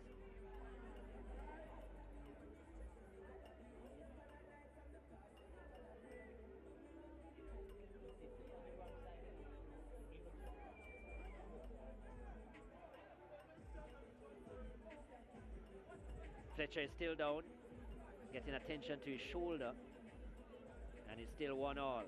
A 29th minute finish from Owain Gordon, and a 32nd minute equalizer from Daniel Green. The goal so far, both goals coming in the first half. The second half has been interesting, exciting, enthralling, but no goals just yet. 14 minutes to go. I just have the feeling that there is one more a in this moment one. of contention. Or brilliance. We hope it's brilliance Yeah. and not contention. That will cause this game to be decided. And for us to neutral another goal in it would be great. Just so you know, there are 3 other matches going on at the same time. Tivoli Gardens and Portmore United locked at 0-0 after 45 minutes. It's 4-1 to Waterhouse over Humble Lion after 73 minutes. After 67 minutes, Veer United lead Lime Hall by 5-0 at the Wembley Sports Complex in Clarendon. Yeah. Couple fixtures to come up later on Wednesday. We'll see Harbourview come up against Treasure Beach. And yeah, match week 20 at its best. Of course, Cavaliers match postponed due to their Champions League match against FC Cincinnati. Yeah, down 2-0 in that tie. Cavalier return leg next week. Cincinnati MLS team, best matchup of the best teams in the CONCACAF region, Champions Cup. Just on that play, what I'd love to see a little bit more from Devontae Campbell is when he go inside, just to look to test the goal somewhat more. I mean, he cut inside just now. I think there was an opportunity to shoot, to let fly. He tends to look for the setup most times he goes inside. I think he needs to add that. I think wide players in the modern game are expected to threaten goals more. Yeah, and I just don't see that as part of his game enough. And just now there was an opportunity to have a strike at goal. And he's a pretty good kicker as well. He's not a bad shooter of the ball. His technique isn't bad. He has the ability to kick with the inside of his foot as well as the instep. Yeah, a lot of it is mindset. I remember confidence as well. Yeah, as we look at this, not much there from McCalla, but maybe just a heel. But I've had a player, like Kevin Clark when I was at William lived with him, he said to me, Coach, I just love the assist more. I mean, it's all a mind thing. He cuts inside, he's looking for the square. And I hear them say that about De Bruyne. Pep says, yes, he'll score, but he always... And they ask him too, do you prefer the goal or this? He says he loves the pass. But when he gets in goal-scoring positions, he lets fly Kevin De Bruyne, and he scores some brilliant ones. So I'm agreeing with you. Just want to see more from Campbell and less of that from Fitzroy Cummins that kicks miles over the top, and it's out onto the highway for sure. Yeah, wasted opportunity there by Mount Pleasant. They have been, I think, maybe the better team, although might not be having the better chances so far in this game, especially in the second half. Yet to see Aubrey really get a touch at all over on that right-hand side since coming on. They need to get him involved if they want some more creativity going. Maybe she is looking for some minutes as well. The reggae girl number 9. A bit frustrated with how the play is going thus far. She wants more goals. She is wearing the number that would score them. Yeah, both these two teams would take a player at number 9 that would put one in the back of the net now, because I think, and credit to these teams, they're looking for obvious reasons. Montego Bay, they don't want to cut adrift from the other teams chasing the top 6. Mount Pleasant, they want to take advantage of what's happening there now between Portmore and Tivoli. This man, Johan Weatherly, he wears the number 9 for Montego Bay United, but did score the last time out. And maybe that's part of what he's brought on for what we saw there now, to come back and help out Wellington in terms of the controlling Campbell, Devontae Campbell. I think they're hoping that he will repeat his feat of scoring against Mount Pleasant this season. That too, for sure. I think that first. But yeah, definitely agree that he will need all the help he can get against Campbell. Here is Aubrey, finally gets a touch. Aubrey across the area, not bad from the teenager. And it's clear, there goes a Wayne Gordon. Look at his pace, Gordon. And continues to run. So too Fletcher, and Davis flicked it up, and well, that could have been interesting. He found a creative way to get the clearance there, Shaquan Davis. Maybe not the safest way, but All's well that ends well. Thought you were going to say found a creative way to get in trouble. Because, yeah, I mean, I don't think he needed to put that in the air.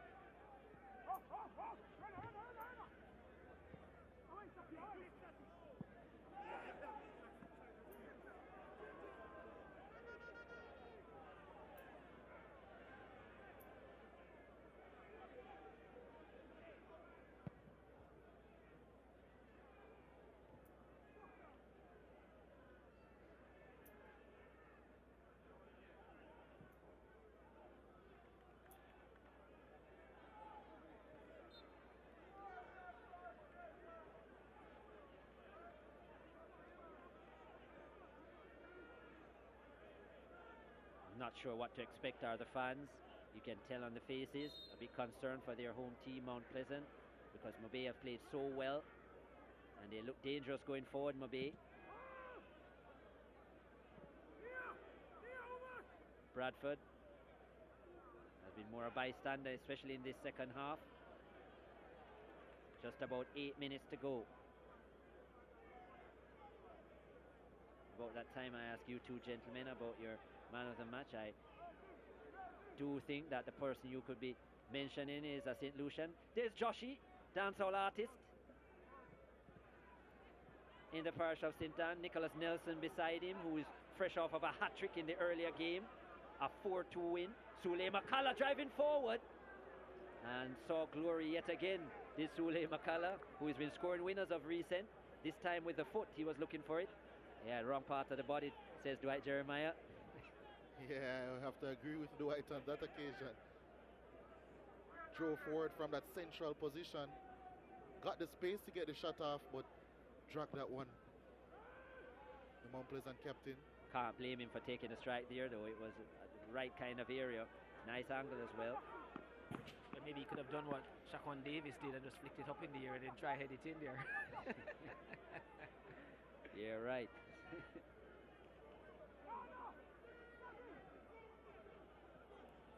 Here goes Weatherly. In the area, Weatherly, well, that had way too much meat on it, that pass.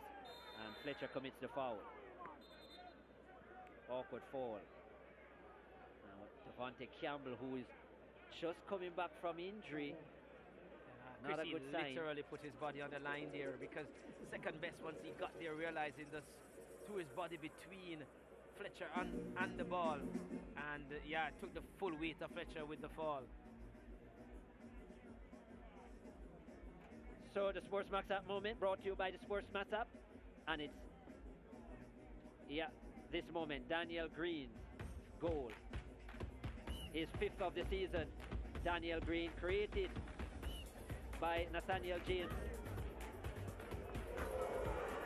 and Daniel Green with a finish. That was the equalizer in the 32nd minute. And that's the SportsMax app moment brought to you by the SportsMax app.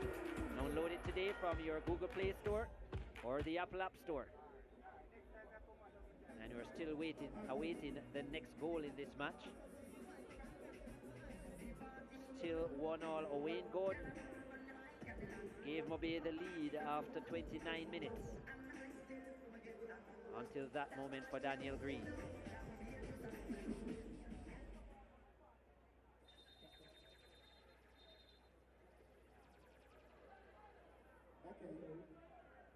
Substitution time.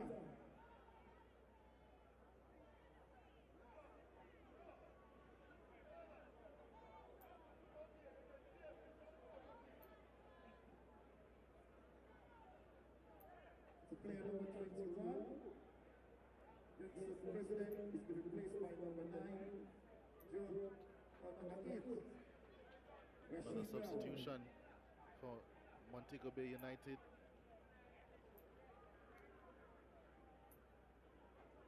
President making his way after a splendid game. Rashid Brown replacing him.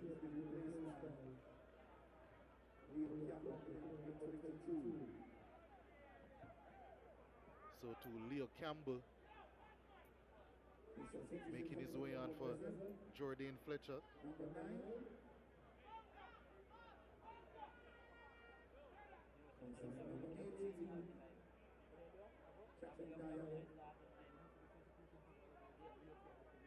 been replaced by player number 15, Tafaran Bygrave. And number 9 is with Daniel Green is being replaced by number 8, Daniel Green. So the youngster from Irwin, Leo Campbell, talented schoolboy player out of the parish of St. James, one of the promising talents, and we look forward to a lot from him in the years to come, Leo Campbell. Did say Campbell for Campbell, but it actually is Fletcher. He doesn't have another person with his name. It's Fletcher who makes his way off. And Campbell, he did make the Alda Costa team as well, squad. I think he was a reserve. Yeah. In the Alda Costa team. But yeah, changes from Obey. And bringing on Leo Campbell shows that there is intent. They want to try and win this one. They're not willing to settle for the point away from home, or is Nida De Santos and company. And with Bygrave coming on as well for Mount Pleasant, they have their intent as well, all 3 points. And they have a corner which Phillips will take. It would be Bygrave, well, not at that height. You wouldn't be finding Bygrave. Rankin is also on, who has a lot of height.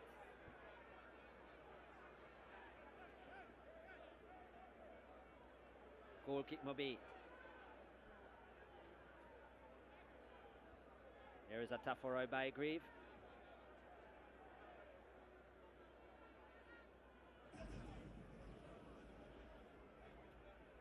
'24 in his Premier League career, as he searches for more.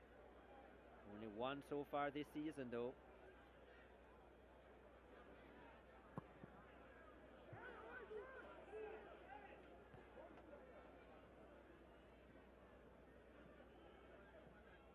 Updates coming from around. The scores remain the same. 5-0 to Vere United over Lime Hall in the 75th minute. 0-0 between Tivoli and Portmore United in the 48th minute. And 4-1 Waterhouse lead Humble Lion after 79 minutes. Ferrero collects. Time ticking away in this one. It's Campbell. Well defended in by Duxley. Mount Pleasant look to build again. Mount Pleasants have been the kings of the late goal, but they won't get it on this attack. Not the best passes out, not one of the best of passes out by Shaquan Davis.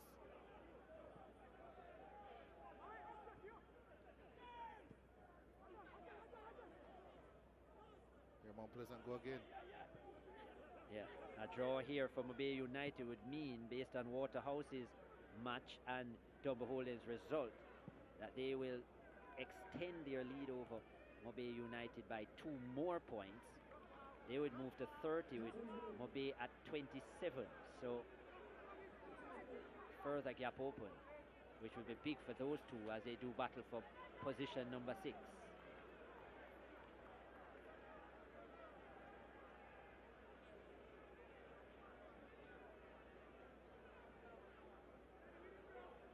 Hearing from the 4th official that time added on will only be 2 minutes. Wow. There have been many stoppages, but there have been a few substitutes. A few substitutions. Peter Gould looking on.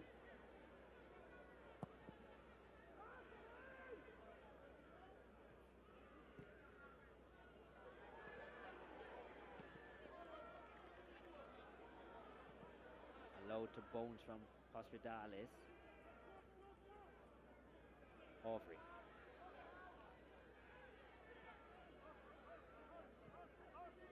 Inside to Rankin.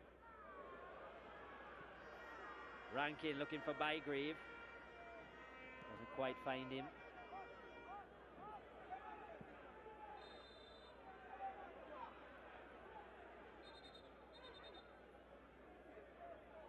Leo Campbell getting a little ahead of himself there, the youngster. Actually, the 2 minutes now becomes 4 minutes of additional time.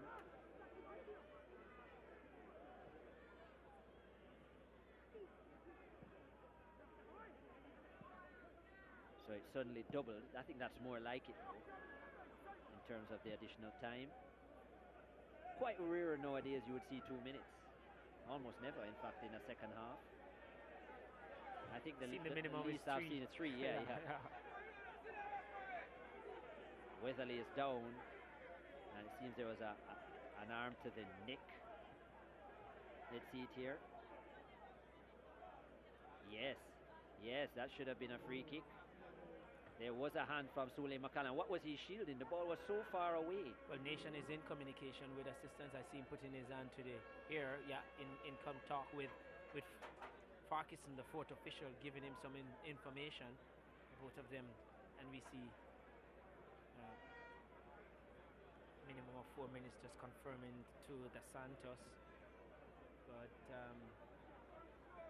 maybe whatever has been communicated to him is not enough for him to take any further action. That probably should have been a free kick, you know.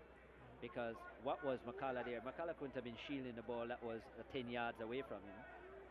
So and it wasn't unintentional. He clearly put his hand in the throat of Weatherly just to I think fourth official and referees agreed no free kick. Yeah. I think that's what's happening there, because he definitely, even at the final stage here, looked across to Farquharson and he nodded the head, nothing doing. But I can understand what you're saying based on the way he started out with those yellow cards too. You know? Exactly. The minimum there was a free kick based on his standards. He will say that those yellow cards helped to tone the game, and maybe he's right. I mean, we haven't really seen a reckless challenges since. And he has restrained himself even on Yes. occasion where you felt he could have, and I think Ligier suggested that one was more of a yellow card. So maybe it's what he has done. Right there with a disappointing cross.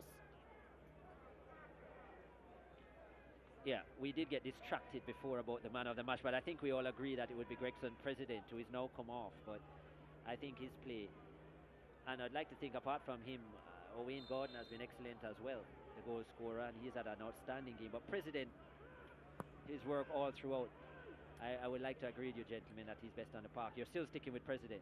Yeah, even though Mount Pleasant too, they would have a case because it's 1-1, but I don't think you've had a real standout for them.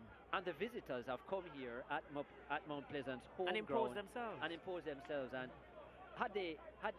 if they even were to find a winner here, Montego Bay United, it wouldn't come as a surprise based on how they've played.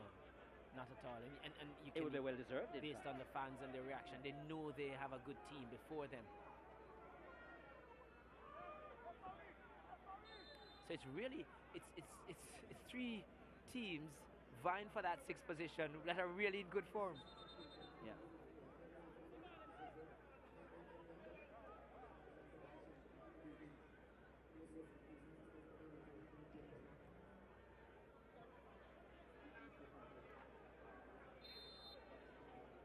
O'Shea Nation has a look at his watch. The 4 minutes have been played, and this probably will be it.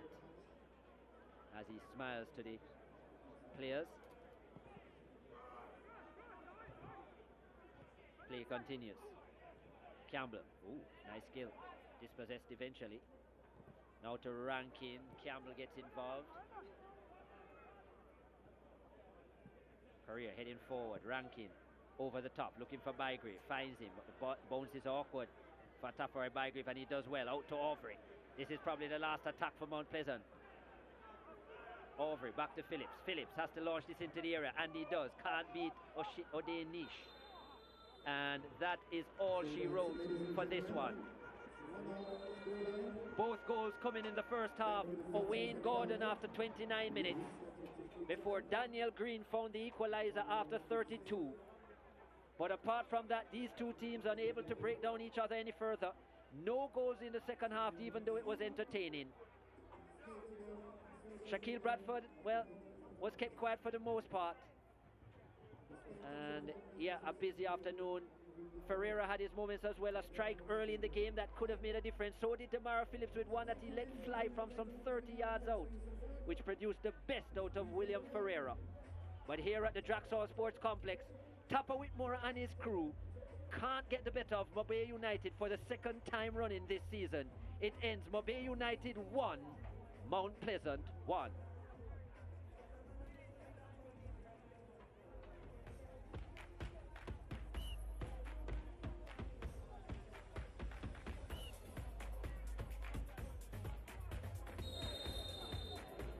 fixture, and it required a big central referee in O'Shea Nation. Number 2 in the land in terms of FIFA officials behind Daniel Parchment, who is out injured. And yet he had a busy opening to this one. Lots of fouls in it. And this strike from Ferreira, which was stopped at the near post by Shaquan Davis, who he himself had a good game, Shaquan Davis. In fact, both keepers did. Ferreira was called into question here from Romeo Guthrie, but his shot skewing wide. Both teams had their moments in the first half. This was the first goal of the encounter. What a pass from Ferreira, who picked up yet another assist. And Wayne Gordon opened his body well to slot it past Davis. Davis beaten for pace and accuracy. And Mobay were away, 29 minutes down. Mobay away from home with a 1-goal lead. Mount Pleasant said, well, look, we are the champions. We know how to fight. We are resilient. We are at home. And Daniel Green found home as he slotted this past William Ferreira. Not an easy keeper to beat, the Brazilian. But Daniel Green, very prolific in this competition. That's his 5th this season. The former Golden Boot winner with Mount Pleasant. It was a big battle within the park, within the middle of the park. Courtney Allen had a strike that hit the upright. He came close, Allen. Davis was beaten, but luckily for him, the frame of the goal to his rescue. And then this strike from Phillips. What great technique. Look at this. It was going left of Ferreira at first, and then late swirl to the right. Produced the best out of the Brazilian to push it over the bar. Mount Pleasant, they continue to come forward. James with the strike. A difficult technique for the 19-year-old, and he couldn't get it right. Pulling it wide of Ferreira's goal yet again. This was the best chance of the second half for Mobay United. Ferreira, after allowing that to go across his body, should have put it into the bigger area to the right of Shaquan Davis. Tried to go near post cheekily, and the goalkeeper was equal to the task. Then Allen towards the back post, and Ferreira probably should have stuck out a left foot. It wasn't to be for Courtney Allen.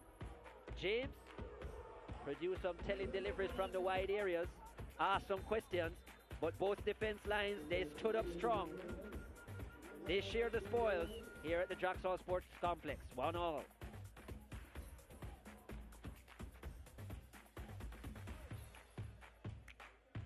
"19 shots between the two, just 7 on target between the two. It was a tight encounter. Look at that, 22 fouls spread evenly. 3 yellow cards shown by O'Shea Nation. They came early, and he kept good control of this fixture. There were 5 corners for Mount Pleasant. They enjoyed majority of the attacking play and a majority of the possession as well at 53%. But even at home, they couldn't break down this stubborn Montego Bay United side. It ends 1-1. Dwight Jeremiah was our man of the match. The man from St. Lucia, Gregson, president. President Gregson, you're from St. Lucia, but you've owned a Jamaica Premier League match today. You played like a man inspired. Just walk me through your role today, because you started out as a double along the side to make a double pivot, but very often you were forward making those passes or applying the press. Yeah, my role today was joining the attack when we have possession of the ball, so that we can have more numbers at top and try and create opportunities for our team.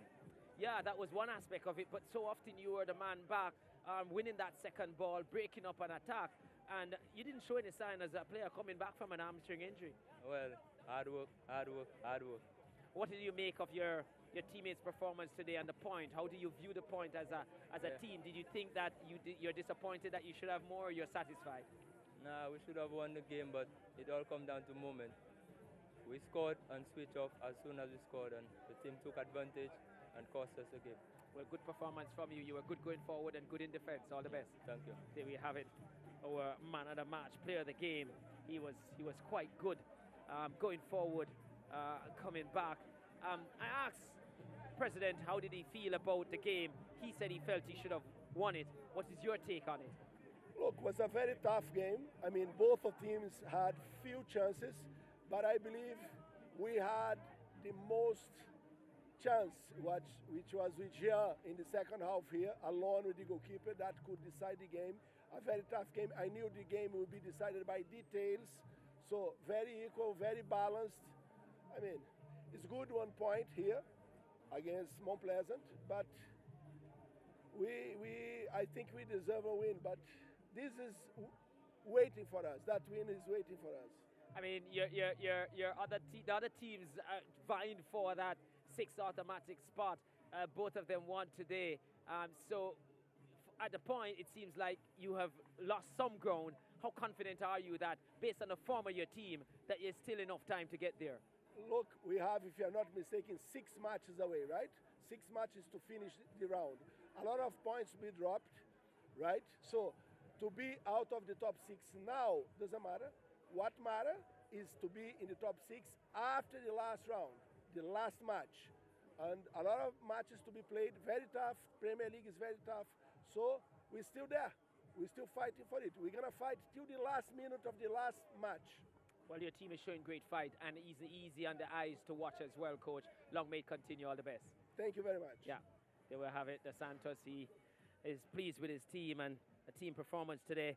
You would have known this team quite well, not quite Montego Bay United, but they don't look like Seba. They gave you a good test today. Well, yes, as I said before, it's something that we expected. I think we gave up too much room, especially in the middle of the park in the first half to play. We made some adjustment which bears some food for us in the second half.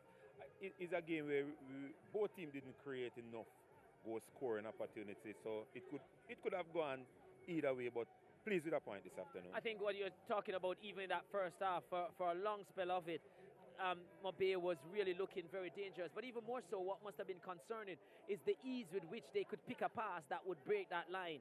Well, exactly. That's what I mentioned earlier. I think we gave up too much room, too much space to play, and I think the Montego Bay United team, they utilized that this afternoon in the first half. But as I said before, the second half was a very different ball game. Yeah, we spoke off here about the concerns with the team not scoring enough, and you brought on Bygrave, Campbell came on, just didn't get that cutting edge. Doesn't seem that dynamic in the final third. Much to work on there? Well, yes, as I say, we have a few games to go, and it's down to crunch time now, so we have to get it right. Well, let's hope you crunch the numbers right and you get the results, Coach. All the best. Okay, then. Yeah. All right. Big performance by Mobay United, holding the champions at home, one apiece, as you could see there. Dumble holding with a 4-2 win over Malines in their earlier game. Goals galore at the Wembley Sports Complex between Vera and Limehall. It finishes 6-2 on the back of a Kemar Bushy Beckford hat-trick.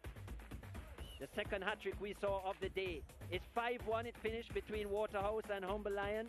And Andre Fletcher double and Javane Brands on the score sheet yet again to join Justin Dunn as the league's leading goal scorer. Tivoli Gardens and Portmore United 0-0 after 71 minutes. What a battle between third and fourth in the Jamaica Premier League, as you can see there. This the live table. Mount Pleasant now square on points with Cavalier, but Cavalier with the game in hand as well as the superior goal difference. A chance missed for the defending champions, and there you see the top 6 as well. Waterhouse back into the 6th position ahead of Dumble Holding, both with 30, but Waterhouse with a superior goal difference, especially after that 5-1 win. Arnett Gardens not in battle at the moment, and Treasure Beach and Lime Hall still in the relegation. It gets tougher for them as the weeks go by. Here at the Draxall Sports Complex, it's been a pleasure. It's been 2 top matches. Dumble Holding 4-2 over Malines, and Mount Pleasant held by Mobay United 1-1 after 90 minutes. The Ray and Nephew Jamaica Premier League match week 20.